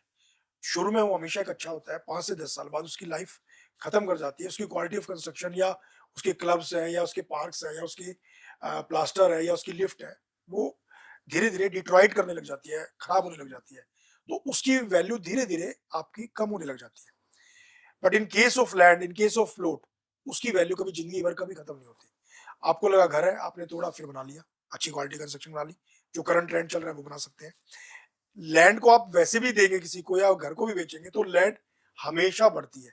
और नोएडा और ग्रेट नोएडा में तो ये ट्रेंड है कि ऑन एन एवरेज 2 से 2.5 साल में प्रॉपर्टी डबल हो जाती है, बिल्कुल। क्योंकि यहाँ पे एक वेल डेवलप्ड प्लांट सिटी है और लोग बाग अब आज की डेट में दिल्ली और गुड़गांव से नोएडा में मूव कर रहे हैं, क्योंकि नोएडा में प्रॉपर इंफ्रास्ट्रक्चर बना हुआ है। कोई भी बारिश में कहीं पे भी कहीं जाओ, कितनी मूसलाधार बारिश हो, वाटर ब्लॉकिंग नहीं वाटर है। ब्लॉकिंग बिल्कुल नहीं है। ओके। तो नोएडा कहीं ना कहीं एज ऑन बेनिफिट्स है, कंपनीज अच्छी हैं और आज की डेट में योगी जी ने बहुत ही लॉ एंड ऑर्डर पे इतना फोकस किया है कि आप कभी भी रात को 2 बजे जाओ, 3 बजे जाओ, आपको फुल सिक्योरिटी है, चाहे गर्ल हो चाहे बॉय हो, किसी को भी किसी तरीके से कोई परेशानी नहीं होती।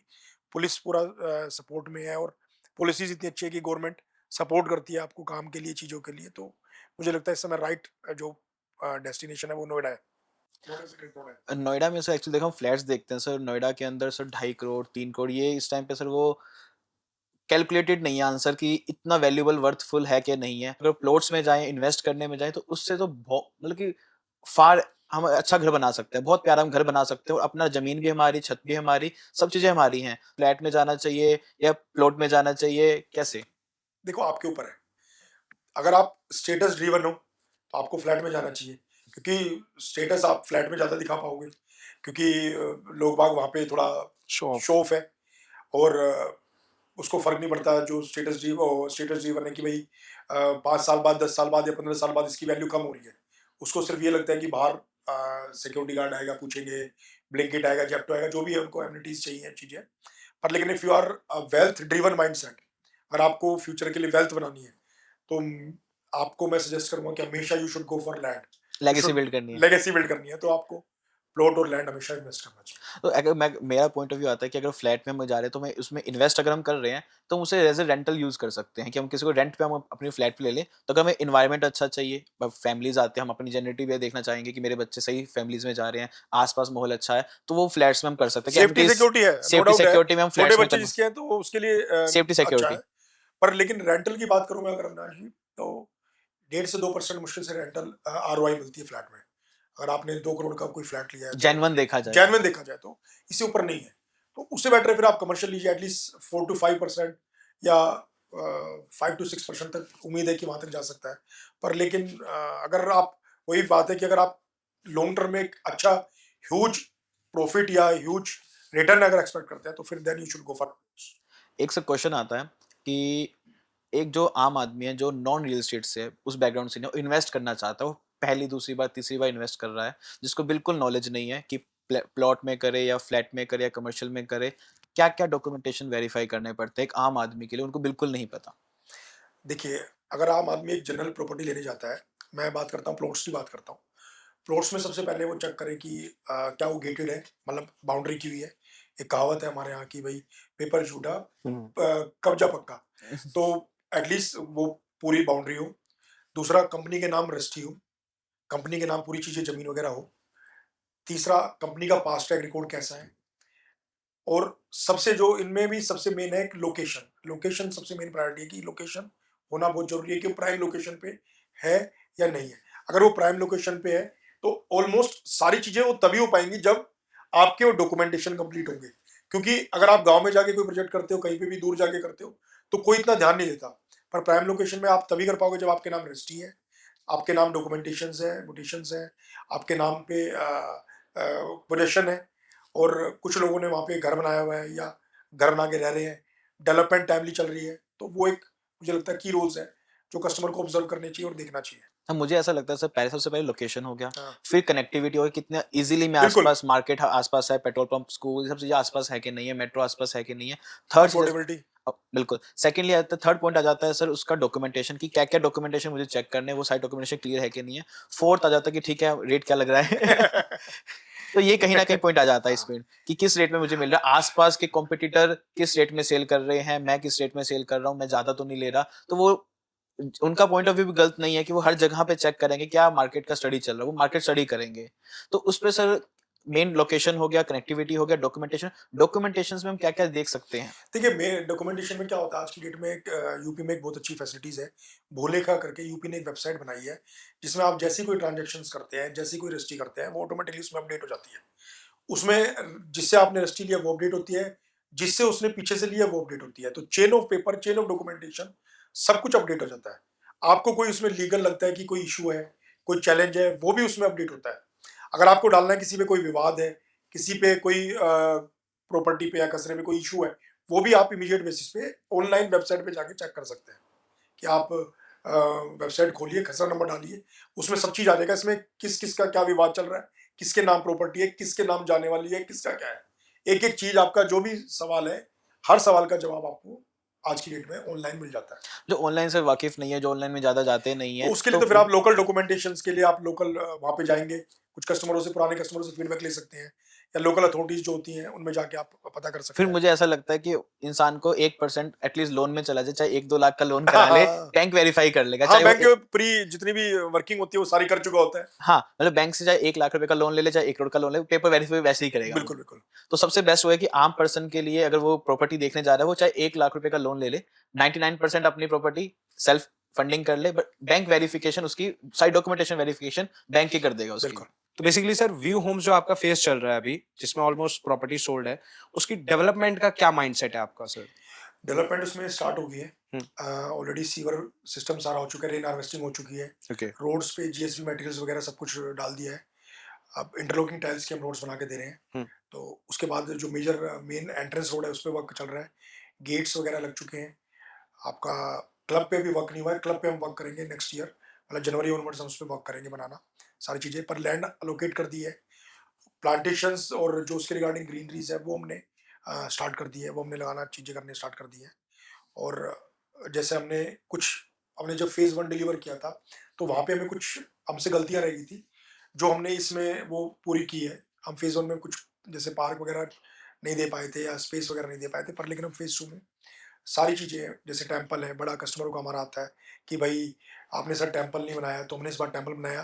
क्योंकि कहीं न कहीं हमारा जब हम प्रोजेक्ट लॉन्च करते हैं, तो पुराने प्रोजेक्ट्स के ही हमारे पास 50 से 60% लोग बाग पुराने कस्टमर के ही रेफरेंस हमारे पास आ जाते हैं, जो कि हमारे नए फेज़ में इन्वेस्ट करते हैं। रिस्क, वो अपने ही फ्रेंड्स, रिलेटिव्स या खुद इन्वेस्टमेंट करते हैं। तो इस बार हमने वो चीज़ नहीं करी है। इस बार हमने डेवलपमेंट भी अच्छे लेवल पे की है, पहले से बेटर डेवलपमेंट्स न्यू टेक्नोलॉजी के साथ, न्यू अपग्रेडेड सिस्टम्स के साथ हमने वहाँ की है। ओके। सो सर बेसिकली हमारे पास जो चीज़ें हैं, जो सुनने में आई हैं, लोकेशन अच्छी है, तो व्यू होम्स में ही क्यों इन्वेस्ट करना चाहिए प्लॉट्स में, उस लोकेशन पर? वो भी बात हुई थी ना कि अफोर्डेबिलिटी है, हुँ, लोकेशन है, ओके, कनेक्टिविटी है। तो कनेक्टिविटी के लिए आज की डेट में क्या चाहिए? रोड और मेट्रो एग्ज़ैक्टली, दोनों पास में है। कनेक्टिविटी चाहिए, कनेक्टिविटी चाहिए। ओके, और लोकेशन के लिए क्या चाहिए? आपके स्कूल हो, हॉस्पिटल हो, आपका कॉलेज हो, आपका खाने-पीने की मार्केट्स हो, आपके मॉल हो, सारी चीज़ें पास में हैं। ओके।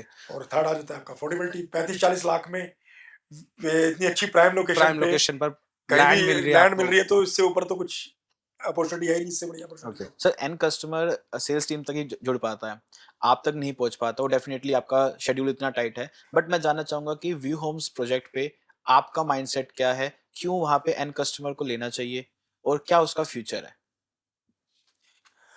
अभी जैसे हम बात कर रहे थे कि फ्लैट्स में लोग भाग जाते हैं कहीं न कहीं सेफ्टी पॉइंट ऑफ व्यू से, या उनको लगता है कि पूल होता है या जिम होता है या अदर छोटे-मोटे पार्क्स या एक्टिविटीज़ होती है। उन चीज़ों को देखते हुए हमने प्लॉटिंग वाले प्रोजेक्ट में पहली बार ये सारी चीज़ें हम लाए हैं। अदरवाइज़ आप देखेंगे किसी भी प्रोजेक्ट में जहाँ पे प्लॉट्स का वर्क होता है, वो कभी भी कोई बिल्डर इतनी पेन नहीं लेता कि मैं इनको ये फैसिलिटी दूँ। वो सोचता है मैं प्रोजेक्ट बनाऊँ, बेचूँ और निकलूँ। हमने ऐसा नहीं किया। हमने ना चाहते हुए भी कि भाई हम कस्टमर क्या सोचेगा या क्या कहेगा, हमने कहा नहीं, हम आपको बना के देंगे। हम आपको फैसिलिटीज़ देंगे जो कहीं न कहीं उन्हें एक फ्लैट्स वाली सोसाइटी में जो उन्हें मिलता है, वो सारी एमिनिटीज़, सारी फैसिलिटीज़ हम उसको डिलीवर करके यहाँ पे हम देंगे। तो कहीं न कहीं कस्टमर के लिए एक बहुत बड़ी बात है कि वो अपनी एक तो ज़मीन ले रहा है, दूसरा उसको सेफ्टी मिल रही है, दूसरा उसको सारी फैसिलिटीज़ मिल रही हैं। और अदरवाइज़ लैंड के साथ अगर आप सेक्टर की भी प्लॉट्स लेते हैं, तो सेक्टर के प्लॉट्स में भी नोएडा में वो फैसिलिटीज़ नहीं है। कहीं न कहीं उन्हें बाहर जाना पड़ता है, अपने सेक्टर से कहीं जिम के लिए, रेस्टोरेंट के लिए, खाने के लिए। हुँ, पर हमारे प्रोजेक्ट नोएडा में या ग्रेट नोएडा में, व्यू होम्स में सारी फैसिलिटीज़ आपको इन हाउस, इन सोसाइटी मिल रही है। तो एक तरह से वो अगर कोई पर्सन वर्क फ्रॉम होम भी करना चाहता है, उसके लिए भी अच्छा है। कोई बाहर डेली जाता है, उसके लिए भी अच्छा है। जो यहाँ शिफ्ट करना चाहता है, उसके लिए भी अच्छा है। जिसके बच्चे हैं, वो भी शिफ्ट कर सकता है। जो ग्रैंड पेरेंट्स रहना चाहते हैं, उनके लिए भी अच्छा है। तो कुल मिला के अच्छा ही अच्छा है, तो लेना चाहिए। सो सर बेसिकली जैसे आपने बताया कि एंड यूजर को आप एक विरासत बनाकर दे रहे हो उनके आने वाली पीढ़ियों के लिए। इन्वेस्टर्स के लिए आप क्या कहना चाहते हैं सर इस लोकेशन पर, इस प्रॉपर्टी के लिए? देखिए, इन्वेस्टर्स तो हमेशा से ही इन्वेस्टर्स हैं, वो पैसे हम्म, कमाते हैं, राइट। एग्जैक्टली। और राइट सोच होती है, राइट उनके डिसीजंस होते हैं। पर हमारे प्रोजेक्ट पे जब हमने फेज 1 लॉन्च किया था, तो हमने 7 लाख का उन्हें स्टार्टिंग में दिया था। आज वही प्रॉपर्टी लास्ट 5 इयर्स में 40,000 का रेट हो चुका है। तो ओके, कहीं न कहीं आप देखेंगे 5 से 6 गुना का एप्रिसिएशन उससे मिला है। एग्जैक्टली। तो ये अगर आप देखेंगे तो सही मायने में इन्वेस्टर्स के लिए भी फ़ायदा रहा, होम बायर्स जो एंड यूज़र्स थे उनके लिए भी फ़ायदा रहा। तो उस लोकेशन पर सर किस तरह के इन्वेस्टर्स, मतलब एंट्री एग्जिट या फिर एक रेंटल जनरेट करना, दोनों तरह के इन्वेस्टर्स के लिए क्या-क्या अलग-अलग बेनिफिट्स हैं? बहुत अच्छा क्वेश्चन है अनुराग जी। हुँ, देखिए वहाँ पे क्या है, बिल्कुल रेंट की तो अपॉर्चुनिटीज़ वहाँ पे सबसे ज़्यादा है। ओके, जैसे अगर आपने देखा होगा दिल्ली में हडसन लेन है या आपका गुजरांवाला टाउन है जहाँ पे स्टूडेंट्स वगैरह रहते हैं, तैयारी करते हैं। तो आज की डेट में सबसे ज़्यादा जो स्टूडेंट्स हैं वो नॉलेज पार्क 2 में है। बिल्कुल जी। बड़ी-बड़ी यूनिवर्सिटीज़ हैं, चाहे शारदा है, चाहे अमेठी है, चाहे आपकी कोई भी बड़ी यूनिवर्सिटी गलगोटिया है। सारे अच्छे रेप्यूटेड कॉलेजेस नॉलेज पार्क 2 में इस समय हैं। जी, उसके पास अगर आप पीजी चलाते हैं या आप कोई भी उनसे रिलेटेड बच्चों से रिलेटेड या कोई भी एक्टिविटीज़ करते हैं, कोई भी कैफ़े खोलते हैं या कोई भी चीज़ करते हैं, तो वो 100% श्योर है कि वो चलेगी ही चलेगी। क्योंकि वहाँ पे मिनिमम मान के चलिए आप 2 लाख के करीब स्टूडेंट्स वहाँ पे हैं। 2 से ढाई लाख के हाँ, आसपास। और ये सब जानते हैं कि आज की डेट में सबसे ज़्यादा परचेज़िंग कैपेसिटी सिर्फ़ स्टूडेंट्स के पास ही है, स्टूडेंट्स। क्योंकि पापा के पास से पैसे आते हैं और उड़ाने के लिए पापा का पैसा। पापा का पैसा है। ओके, तो कोई भी इन्वेस्टर अगर आज इन्वेस्टमेंट करता है, पीजी बनाता है, तो मैं मान के चलता हूँ कि उसको बहुत ही बहुत अच्छे रिटर्न्स मिलेंगे और एक उसका एक सेकंड बिज़नेस डेवलप हो रहा है। तो मीन्स सर 2025 में अगर मैं एक बात लेके चलूँ कि इन्वेस्टर को कब एंट्री लेना चाहिए और कब उसको एग्जिट लेना चाहिए व्यू होम से? देखिए 2025 में तो थोड़ा-सा मैं मान के चलता हूँ कि अब वो लेंगे अभी एंट्री। तो अगर वो अब लेते हैं आज एंट्री, तो उनको कम से कम 1 से डेढ़ साल अपने पास रिटेन रखना चाहिए। पर लेकिन जिन्होंने लास्ट ईयर 1 साल पहले लिया है, तो उन्होंने बहुत अच्छे हैंडसम रिटर्न्स कमाए हैं। अभी भी कमा रखते हैं वो, तो 1 डेढ़ साल या 2 साल में आप मान के चलिए कि ऑलमोस्ट प्रॉपर्टी के प्राइस डबल हो जाएँगे। तो ऑलमोस्ट मैं लेके चलता हूँ कि अभी हमारा जो प्रोजेक्ट है वो इनिशियल स्टेज पे है। 1 साल के बाद वो properly ready to move in में हो रेडी जाएगा टू मूव इन में हो जाएगा, और तब उसका प्राइस बिल्कुल हाइक आ बिल्कुल जाएगा। आएगा आएगा। क्योंकि अभी कुछ लोगों ने कंस्ट्रक्शन करनी स्टार्ट कर दी है। जिस दिन यहाँ पे 50 घर बन जाते हैं अगले 1 से डेढ़ साल में, वहाँ पे इस प्रॉपर्टी की वैल्यू ऑलमोस्ट डबल हो जाएगी। आस-पास से कुछ गवर्नमेंट डेवलपमेंट कुछ ऐसा न्यूज़ है कि वहाँ पे एरिया के अंदर कुछ गवर्नमेंट डेवलपमेंट होने वाला है, क्योंकि गवर्नमेंट डेवलपमेंट के बाद भी प्राइस हाइक होना बहुत ज कंपल्सरी हो जाता है कि प्राइस हाइक होगा ही होगा। गवर्नमेंट डेवलपमेंट बस वहाँ पे एक नियर बाय जो हमारे पास है कि टीसीएस का इंडिया का सबसे बड़ा कैंपस बन रहा है। एक पुल बन रहा है जो हमारे वहाँ से नॉलेज पार्क से नोएडा को कनेक्ट करता है। तो वो एक बड़ा पुल बन रहा है। उसके अलावा जो अभी आपका ये जो जेवर एयरपोर्ट है। एयरपोर्ट है एयरपोर्ट है जिसकी वजह से इंटरनेशनल एयरपोर्ट है। बड़ी-बड़ी 4 एयरलाइंस के वहाँ पे एयर बेस आ रहा है। हुँ। तो it means they have full potential. तो 30 मिनट्स में हम एयरपोर्ट पहुँच सकते हैं, जो हाँ, जेवर एयरपोर्ट 30 वाला। मिनट्स में हार्डली 30। सो सर बेसिकली अगर मैं बात करूँ आज हमारे पास जो व्यू होम्स में एंड यूज़र आ रहा है या इन्वेस्टर आ रहा है, तो वो आने वाले 2 साल में इस प्रोजेक्ट के साथ खुद को कहाँ देख पाएँगे? मतलब उनका क्या लाइफ़स्टाइल होगा? क्या एग्ज़िट होगा उनको? क्या बेनिफिट्स मिलेंगे? देखिए मनोज जी कि आने वाले 2 साल में नोएडा का ये सबसे one of the best project होगा, जो luxury with affordable price available है लोगों के पास आज की डेट में। तो आज अगर कोई लेता है तो अगले 2 साल में इससे बेटर नोएडा में उनको कोई प्रोजेक्ट नहीं मिलेगा with best location, with best amenities. और आज जो आप कस्टमर फ्लैट में पैसा करता है कि 1-2-2 करोड़ रुपए लगाता है या एक उम्मीद में है कि 4 साल बाद, 5 साल बाद मैं देखता हूँ कई बार यमुना अथॉरिटी में लोग बाग पैसा लगा रहे हैं लाइन लगा के कि यमुना एक्सप्रेसवे पे कि भाई फ्लैट ले रहे हैं, वो 5 साल बाद डिलीवर होगा, 6 साल बाद डिलीवर होगा। यहाँ पे अगर आप 1.5 से 2 करोड़ रुपए अगर आप लगाते हैं तो आप अपना जो एक होता है ना कि कहावत है कि अपना घर भी अपना, छत भी अपना और सब कुछ। तो उसके लिए आप ये मान के चलिए 3 मंजिल का बढ़िया एक मकान तैयार होगा, जिसे एक शुद्ध भाषा में कहते हैं कोठी उसकी तैयार होगी और वो उसमें बढ़िया रह रहा होगा, उससे वो रेंट भी कमा रहा होगा और उसमें वो खुशी से लाइफ टाइम टेंशन फ्री होके रह सकता है। क्योंकि अगर कभी उसको ना चाहे जॉब लगे ना कुछ हो या कुछ भी हो जाता है फॉर एग्जांपल, पर उसके बाद ज़िंदगी भर रेंट भी आएगा और अफोर्डेबल प्राइस में। सर आगे एक बढ़ते पर्सनल हैं। क्वेश्चन रहेगा सर, व्यू होम्स में सर आपने कितना पर्सनली कितना परचेज किया लैंड? विशेष त्यागी ने कितना परचेज कर रखा है? सेल के लिए नहीं, परचेज के लिए। पर्सनली? परचेज के लिए देखिए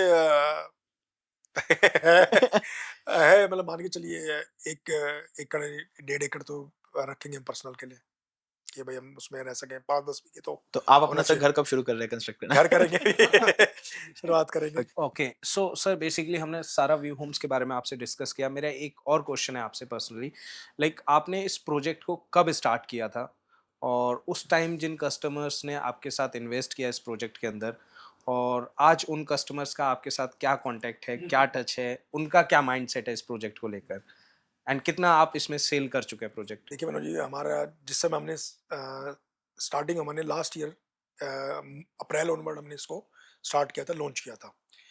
आज हमारा लगभग 70% के करीब प्रोजेक्ट सोल्ड आउट है। अभी हम एक और फेज उसमें ला रहे हैं प्रीवी करके, जो बिल्कुल अभी नया है। तो जिन कस्टमरों ने हमसे 1 साल पहले लिया था, आज वो रिग्रेट फील करते हैं कि सर हमने 100 गज लिया था, काश ये 200 गज ले लेते। तो आते हैं हमसे मिलते हैं, कह रहे त्यागी जी 7 वाला प्लॉट खाली है, दे दो, किसी भी से कह दो उनको शिफ्ट कर दो। हम कहते हैं यार आपने नहीं है। अब लोगों को रिग्रेट होता है, पछतावा होता है कि उस समय अगर काश मैंने 100 गज की जगह 200 गज लिया होता तो आज मैं उस चीज को पछतावा नहीं होता, बेनिफिट डबल होता और दूसरा वो चीज मिलती नहीं है। अब आप देखेंगे वहां पे 65 गज में लोगों ने बहुत अच्छे अच्छे विलास डेवलप कर रहे हैं 65 में। अगर आप देखेंगे तो एक सोचना एक इम्पॉसिबल लगता है, पर है। और कोई अगर 200 गज में उसको घर को बनाता है और आपकी गाड़ी भी अंदर, ये सब ना लोगों भूल चुके हैं कि अपनी गाड़ी भी अंदर, छत पे किचन गार्डन, पीछे वेड़ा है या रह रहे हैं। तो ये फील लोगों को अब हो रहा है। स्टार्टिंग में लोग बाग आए थे कि 100 गज काम लेते हैं या एक इन्वेस्टमेंट कर देते हैं, पर अब उनको लगता है कि अब नहीं यार हमें यहाँ पे रहना है। अब जब रहते हैं तो हमेशा आपको पता है कि जगह कम लगती है, तो आज उनको रिग्रेट है। दूसरा, हमारे ऊपर हमेशा ये अच्छा रहा है कि पुराने प्रोजेक्ट से हमारे पास 50% लगभग कस्टमर हमारे रेफरेंस से और पुराने लोग बाग आते हैं जो हमारे साथ पैसा इन्वेस्ट करते हैं। तो जैसे हम फेज लॉन्च करते हैं तो पुराने कस्टमर में से ही हमारे पास क्लाइंट्स आते हैं, रेफरेंस आते हैं, जिससे हमें मतलब लेगेसी ने एक लेगेसी क्रिएट लेगेसी कर रखी क्रिएट है कर दी है, कि लोग बार बार बार आ बार रहे रिपीट हैं करते हैं। कि हमारा ऑलरेडी है, हम और इन्वेस्ट आगे करना चाह रहे हैं। लेगेसी में 50% मान के चलिए आप, या आप मान के चलिए कि कुछ कस्टमर्स की लॉबी ऐसी है जो रिपीटेड हमारे साथ इन्वेस्टमेंट एग्जिस्टिंग है करते हमारे। हैं, एग्जिस्टिंग है। सो सर बेसिकली लाइक अभी इसमें कितनी इन्वेंट्री आप सेल कर चुके हैं और कितना रेस्ट अभी है अपने पास इन्वेंट्रीज? व्योम्स 2 में हम लगभग 70% के करीब इन्वेंट्रीज बेच चुके हैं और अभी प्रीवी लॉन्च कर। ओके, सो बेसिकली सर मैं देख रहा हूँ जैसा आपने बताया कि लाइक लेगेसी में 70% अपना जो व्यू होम्स है सोल्ड आउट है, आपके पास बहुत कम इसके अंदर इन्वेंट्रीज अवेलेबल हैं, आप नेक्स्ट फेज भी लेकर आ रहे हैं। मैंने विशेष सर बहुत मतलब टाइम से मैं इस रियल एस्टेट इंडस्ट्री में हूँ, तो मैंने देखा है कि लोगों को कई कई साल लग जाते हैं इतना प्रोजेक्ट सोल्ड करने के लिए। आपने विद इन 1 ईयर ये किया, तो कैसे किया, इसके पीछे का राज क्या है? देखिए मनु जी, नोएडा में ट्रस्ट बनाना एक बहुत बड़ी चीज है, जो एक लेगेसी ने ट्रस्ट कमाया है। और उसी ट्रस्ट की बदौलत है कि आज लोग बाग हम पे ब्लाइंड ट्रस्ट करते हैं, फेथ करते हैं और हम पे पैसा इन्वेस्ट करते हैं। जिन सब लोगों की बदौलत हम आज 1 साल में लगभग 70 से 75% माल हम अपना सेल आउट कर पाए। तो कहीं न कहीं पब्लिक का ट्रस्ट जो है बहुत वैल्यू करता है, जो हमने हासिल किया है। और लेगेसी को कई लोग दूसरा नाम कहते हैं कि ट्रस्ट है। लेगेसी के साथ जो लेगेसी के साथ जो वन टाइम इन्वेस्टमेंट करता है, वो लाइफ टाइम तक इन्वेस्टमेंट करता है। और हमारे पास ऐसे कुछ कस्टमर्स और इन्वेस्टर्स हैं जो सालों से हमारे साथ इन्वेस्ट करके रखा हुआ है। हम कहते हैं कि भाई साहब एग्जिट कर लो, पैसे आ चुके हैं, बढ़ चुके हैं बेनिफिट्स, पर फिर भी वो हमारे साथ अटैच है। कि दिल्ली की पॉपुलेशन ऑलमोस्ट डबल हो गई है। दिल्ली एक 2 करोड़ से ऊपर पॉपुलेशन कभी होती नहीं थी, पर आज की डेट में लगभग 4 करोड़ से ऊपर पॉपुलेशन है, जिसकी वजह से गवर्नमेंट ने, जो नई गवर्नमेंट है, उन्होंने काफ़ी एरियाज़ में उनको खाली करने के ऑर्डर भी दिए हैं। फ्लैट्स लोगों को मना किए कि भाई हाई राइज़ नहीं बनाना है। और चांदनी चौक है, काफ़ी मार्केट्स को उन्होंने कहा कि आप थोड़ा-सा दिल्ली को खाली कीजिए। गुड़गाँव में वाटर लॉगिंग प्रॉब्लम है और इंफ्रास्ट्रक्चर का बहुत बड़ा चैलेंज है, वाटर लेवल नहीं है वहाँ पे। तो हमारे पास ऑप्शन जो आती है, वो आती है नोएडा, नोएडा, ग्रेट नोएडा। ग्रेटर नोएडा और Noida well developed, well planned city है, जो आज की डेट में हर कस्टमर को ये लगता है कि भाई 30 मिनट की कनेक्टिविटी में हम एयरपोर्ट जा रहे हैं, 30 मिनट की कनेक्टिविटी में हम दिल्ली जा रहे हैं, 30 मिनट की कनेक्टिविटी में हम आस-पास के सारे सराउंडिंग्स में हम ईज़िली कम्यूट कर सकते हैं। तो इस वजह से हमारी जो है हाई डिमांड है, क्योंकि यहाँ पे लोग बाग दिल्ली से बहुत मूव करना चाहते हैं। दिल्ली में लोग बागों को फैसिलिटीज़, एमिनिटीज़ का चैलेंज है, क्योंकि due to high rise of population, तो वो हम कहीं न कहीं ग्रेट नोएडा में वो चीज़ें एज ए बिल्डर हम बात करके चलें, तो नोएडा, ग्रेटर नोएडा मार्केट में काम करना कितना टफ है या कितने सेंस में ईज़ी है? इससे कंपैरेटिवली नोएडा, ग्रेट नोएडा में वर्क करना ईज़ी है, क्योंकि हमारे नोएडा और ग्रेट नोएडा में कहीं न कहीं लैंड एक्विजिशंस वगैरह सारी अथॉरिटी करती है। अथॉरिटी मास्टर प्लान बनाती है, वो एरिया डिटरमाइन कर देती है कौन-सा रेजिडेंशियल है, कौन-सा कमर्शियल है, कौन-सा इंडस्ट्रियल है। तो कहीं न कहीं सबके माइंडसेट्स, कहीं न कहीं सबका विज़न क्लियर हो जाता है कि यहाँ पे इतना हाई राइज़ आएगा, यहाँ पे लो राइज़ आएगा, यहाँ पे इंडस्ट्रीज़ आएँगी, यहाँ पे ग्रीन एरिया है। तो मुझे लगता है कि काम करना ईज़ी है और बेटर है। तो सर हमें फ्री होल्ड में जाना चाहिए, रेरा में जाना चाहिए, अथॉरिटी प्लॉट्स या इस फॉर्म में जाना चाहिए या लीज़ सेगमेंट में जाना चाहिए? किस सेगमेंट में हमें से इन्वेस्ट करना चाहिए या सब कुछ सेफ है? देखिए, सेफ आपके डॉक्यूमेंट्स मैटर करते हैं। अभी कुछ प्रोजेक्ट्स ऐसे थे जो अच्छे डेवलपर्स के थे, पर वो भी सक्सेसफुली डिलीवर नहीं हो पाए। तो कहीं न कहीं पास्ट एक्सपीरियंस मैटर करता है कि पास्ट कैसा है, बिल्डर कैसा है, क्या पेन ले पाया, क्या नहीं कर पाया। कुछ इतने बड़े डेवलपर्स थे जो कहते थे कि टू बिग टू फेल, पर वो भी फेल हो गए। जैसे जेपी है, कितना बड़ा नाम था। वो भी एक इंडस्ट्रियलिस्ट था, माना हुआ नाम था इंडिया में, पर वो नहीं कर पाया डिलीवर। तो कहीं पे कोई इक्वेशन फिट होती है, कहीं पे कुछ होते हैं, पर मुझे लगता है कि बजट के हिसाब से आपके लिए जाना चाहिए। अगर आप कहीं पे किसी प्लॉट लेते हैं या कहीं पे भी लेते हैं, तो दोनों जगह मेरे को लगता है आपको जाना चाहिए। या आप फ्री होल्ड में प्लॉट्स लेते हैं, तो फ्री होल्ड में भी it's a good deal to invest. पैसे बढ़ते हैं, कम बजट में आप अपनी घर, मकान तैयार कर पाते हैं। वही चीज़ दूसरी जगह लेते हैं तो आपको लोन लेना पड़ेगा। लोन क्लियर करने के लिए आपको 20 साल परेशान होना पड़ता है, टॉर्चर करना पड़ता है। तो अच्छा सर, यमुना एक्सप्रेसवे की कहानियाँ सुनी है हमने सर, जेवर एयरपोर्ट आ रहा है, फिल्म सिटी आ रही है, तो बट वहाँ पे ना सर प्रॉपर अथॉरिटी ने एक्वायर कर रखा है चीज़ों को लेके, तो वहाँ पे एज़ ए इन्वेस्टर हमें पैसा लगाना चाहिए। अगर आप इन्वेस्टर हैं, तो आपको पूरा स्टडी करना चाहिए। क्या मास्टर प्लान है? अगर आप मास्टर प्लान को स्टडी करते हैं, तो मास्टर प्लान अगले 40 साल का है, जिसमें 10 साल बाद एक फ़ेज़ है, 10 साल बाद एक और फ़ेज़ है, 10 साल बाद फ़ेज़ है। 5000 हेक्टेयर्स में वो लैंड डेवलपमेंट है, हेक्टेयर्स या एकर्स में डेवलपमेंट है। तो उस एरिया को डेवलप होने के लिए काफ़ी टाइम चाहिए, काफ़ी आपके अंदर पेशेंस चाहिए। अगर आप लॉन्ग टर्म इन्वेस्टर हैं, तो मैं कहूँगा उससे बढ़िया ऑप्शन आपके पास कहीं नहीं है।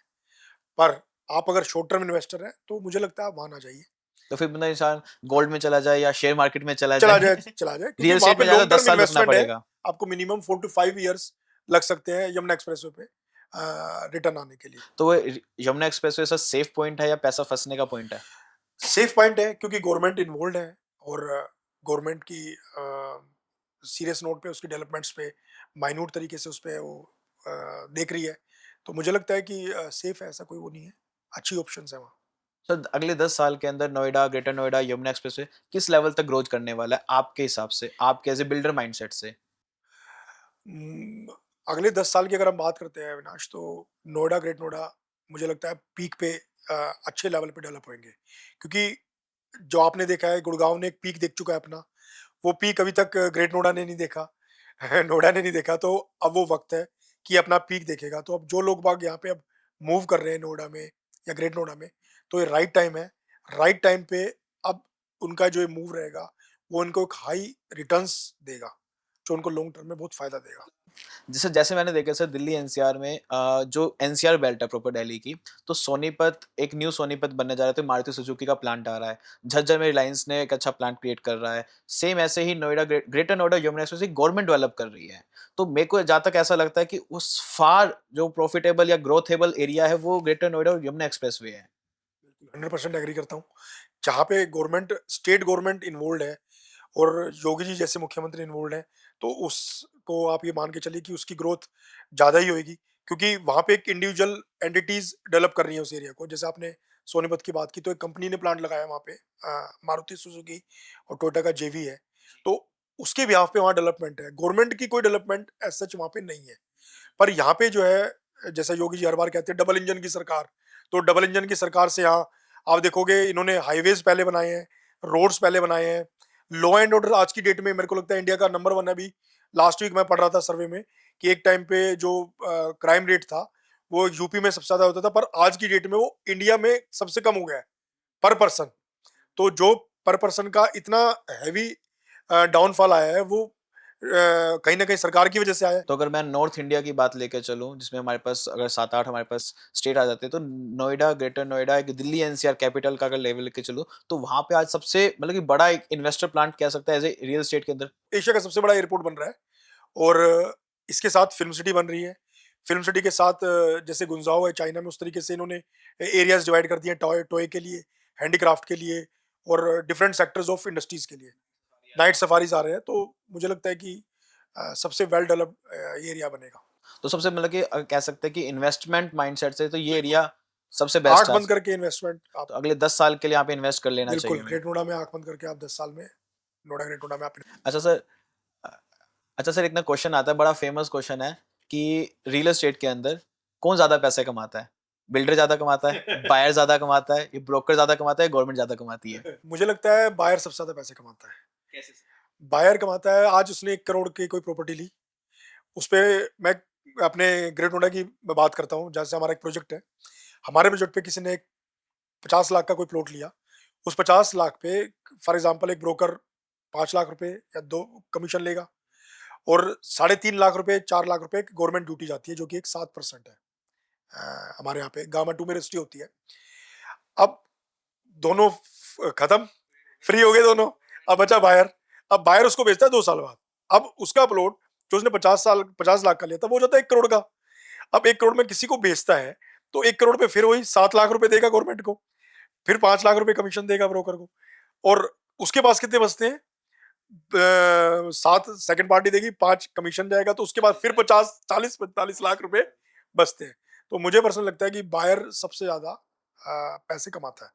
सो सर बेसिकली जो ट्रस्टवर्दी कस्टमर्स हैं जो लेगेसी के साथ पहले से जुड़े हुए हैं वो तो है ही, बट अगर नए कस्टमर्स आपके साथ जुड़ रहे हैं तो उनके मन में क्वेश्चन आता है प्रॉपर्टी को लेकर, लेगेसी को लेकर, तो उनके लिए आप क्या है कि मैं यहाँ प्रॉपर्टी लेकर स्टक तो नहीं हो जाऊंगा, एप्रिसिएशन होगी या नहीं होगी, उनके लिए आपका क्या है न्यू कस्टमर्स? देखिए न्यू कस्टमर्स के लिए 2 आंसर है मेरे पास। पहला ये है कि एक हमेशा समझिए लैंड कभी भी डेप्रिशिएट नहीं करती है, क्योंकि लैंड एक लिमिटेड है। लैंड आपने आज ली, वो उसके बाद उस लोकेशन पे वो लैंड खत्म होती जा रही है। तो लैंड तो हमेशा आपको ज़िंदगी भर बढ़ के ही मिलेगी। आपने देखा होगा जितने पुराने राजा महाराज हैं, वो क्यों उनकी वैल्यू है? क्योंकि उनके पास पुरानी ज़मीनें चलती आ रही हैं। दूसरा, लेगेसी के साथ कोई ऐसे कस्टमर नहीं है जो परेशान हो या कोई दुखी हो। हमने सबका अच्छे से सबका एप्रिसिएशन दिया और ट्रस्ट जीता है। तो कहीं न कहीं मुझे नहीं लगता कि कोई फर्स्ट टाइम बायर है, उसको किसी तरह का कोई चैलेंज आएगा। तो न्यू कस्टमर्स को बेसिकली कैसे ट्रस्टवर्दी आपकी मतलब कैसे ट्रस्ट होगा कि ये प्रॉपर्टी अप्रिशिएट करेगी, किस ये तरीके नया से उसके लिए? कस्टमर नया कस्टमर सर कैसे लेगेसी पे ट्रस्ट करे कि मेरा पैसा सेफ है, सिक्योर है सिक्योर। और मेरा यहाँ पे पैसा स्टक नहीं होगा और ऑलवेज इंक्रीज ही होगा। वो उस पे हम जैसे लेगेसी कैसे हेल्प कर पाएगी? देखिए लेगेसी ने जो भी पैरामीटर्स एक अच्छी इन्वेस्टमेंट के लिए होते हैं, वो कहीं न कहीं लेगेसी ने फुलफ़िल किए हैं। जैसे कि अच्छी लोकेशन है, अच्छी अफोर्डेबिलिटी है, सही प्राइस में। प्राइस मतलब आपने अगर कोई 2 करोड़ की प्रॉपर्टी ली, उसके 4 करोड़ होने के चांसेस बहुत कम है। पर कोई आपने प्रॉपर्टी 40 लाख की ली, उसके 80 लाख के कन्वर्ट होने के चांसेस ज़्यादा हैं। थर्ड, आपके डॉक्यूमेंटेशंस, लीगलिटीज़ ठीक है। तो जो भी पैरामीटर्स एक अच्छी राइट स्मार्ट इन्वेस्टमेंट को कहते हैं, वो स्मार्ट इन्वेस्टमेंट आपकी लेगेसी प्रोवाइड करती है, जो कि सारे फीचर्स के साथ संपूर्ण है। तो जो आपके साथ ऑपरेशनल टीम है, वो कैसे हम अब एक कस्टमर तक पहुँच सकेगी कि हम ये आपकी हेल्प हो रही है? मतलब एक सिस्टम मैं जानना चाह रहा हूँ कि एक लेगेसी ऐसा क्या सिस्टम क्रिएट कर रहा है कि जहाँ से एंड कस्टमर भी वो ट्रस्ट फील कर पाएगा? देखिए हर बार क्या होता था पहले जितनी भी ज़्यादातर कंपनीज़ होती थी सारी एक तरह से मैन ऑपरेटेड कंपनीज़ होती थी। लेगेसी एक तरह से सेल्फ बिज़नेस ऑपरेटेड और एक ये कह सकते हैं आप सिस्टम ओरिएंटेड कंपनी है। इसमें सिस्टम से सारी चीज़ें हैं, अगर कस्टमर ने कोई पेमेंट दी, ऑटोमैटिकली उसके मेल पे रसीद चली जाती है, ऑटोमैटिकली उसके पास पेमेंट चली जाती है। कस्टमर उसको ये भी लिख देता है कि जी मेरी कल रजिस्ट्री आप कर दीजिए। तो ऑपरेशंस उसको प्रॉपर्ली सारा कम्युनिकेशन, सारा प्रोसेस बना के दे देता है। और उसके ड्यूज़ क्लियर होते ही लेगेसी उसको इमीडिएट पोजेसन और हैंडओवर दे देता है। वो आज कोई पर्सन इतना फास्ट काम कहीं नहीं है कि आपने आज बुकिंग कराई, आप कल रजिस्ट्री करा के कल वहाँ पे आप काम स्टार्ट कर सकते हैं। इतना फास्ट प्रोसेसिंग किसी भी प्रोजेक्ट में आपने नहीं देखा होगा, जितना फास्ट प्रोसेसिंग लेगेसी प्रोवाइड करता है। ओके, सो सर बेसिकली आज की डेट में क्या है कि जो पर्सन रियल एस्टेट के बारे में नहीं जानता, तो वो प्रॉपर्टी परचेज़ कर रहा है, तो ऐसे क्या-क्या चीज़ें हैं जो उसको वेरीफ़ाई करनी चाहिए? क्योंकि आज की डेट में क्या है, जिसको एजुकेट नहीं है रियल एस्टेट को लेकर कि मुझे क्या-क्या चीज़ें देखनी चाहिए, वो सोशल मीडिया को स्टडी कर रहा है। वहाँ पर कुछ लोग सही बोल रहे हैं, कुछ लोग गलत बोल रहे हैं, तो उस पर्सन के लिए आप क्या कहना चाहेंगे? कैसे वो चीज़ों को वेरीफ़ाई करे? देखिए क्या होता है कि जैसे आपने आजकल एडवर्टाइज़मेंट्स देखी हैं, जो इन्फ्लुएंसर्स हैं या जो एक्टर्स हैं, कई बार वो चीज़ वो खुद कंज़्यूम नहीं करते पर वो उसको प्रमोशन करते हैं।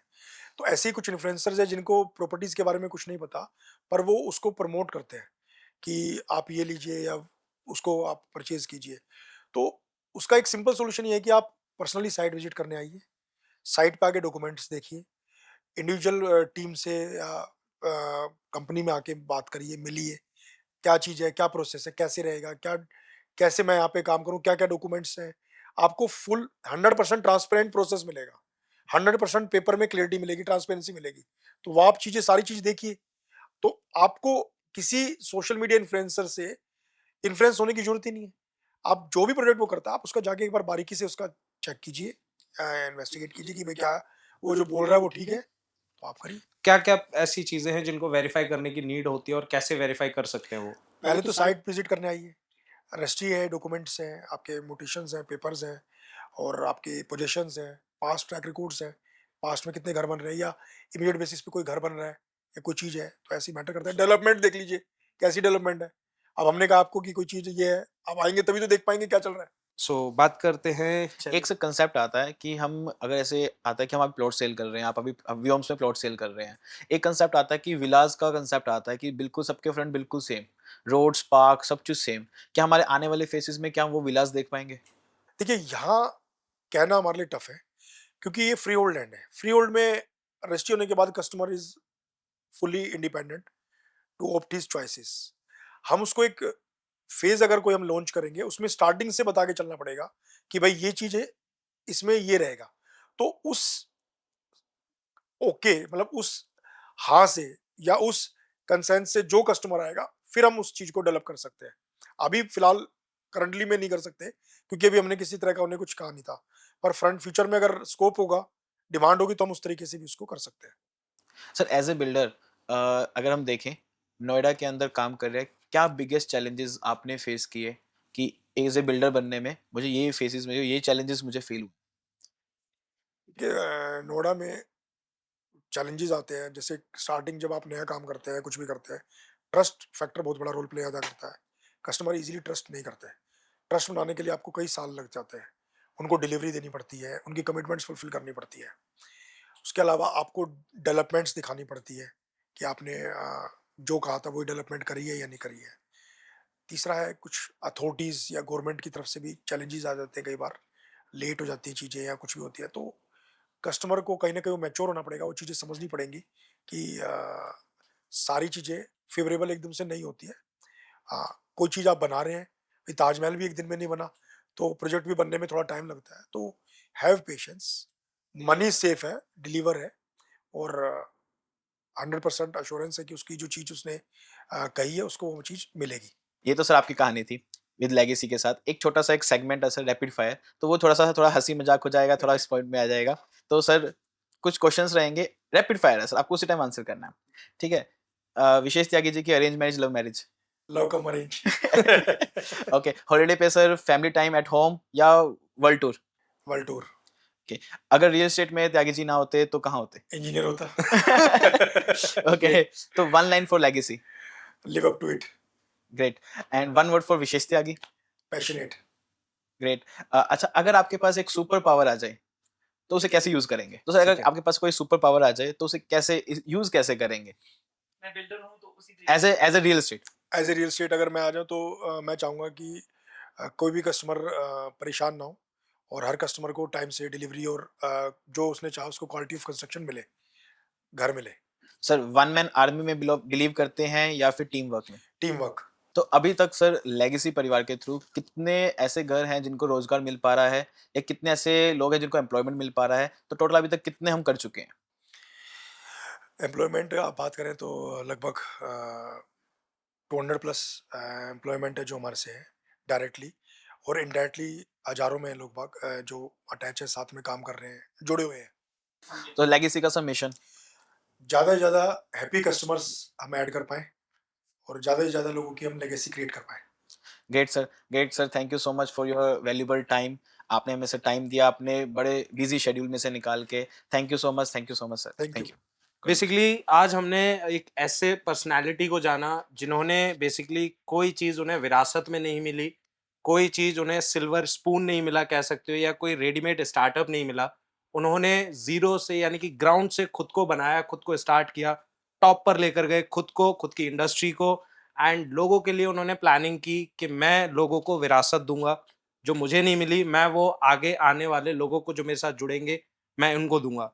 तो हमने जाना विशेष सर के बारे में, उनका क्या मिशन है, क्या विज़न लेकर वो चल रहे हैं अभी, राइट? तो thank you so much sir, आपने बहुत ही अपना वैल्यूएबल एंड प्रीशियस टाइम हमें आज दिया, and thanks for new buyers कि वो आगे आए, लेगेसी के साथ क्यों जुड़े, क्या लेगेसी का टारगेट है? Thank you so much sir.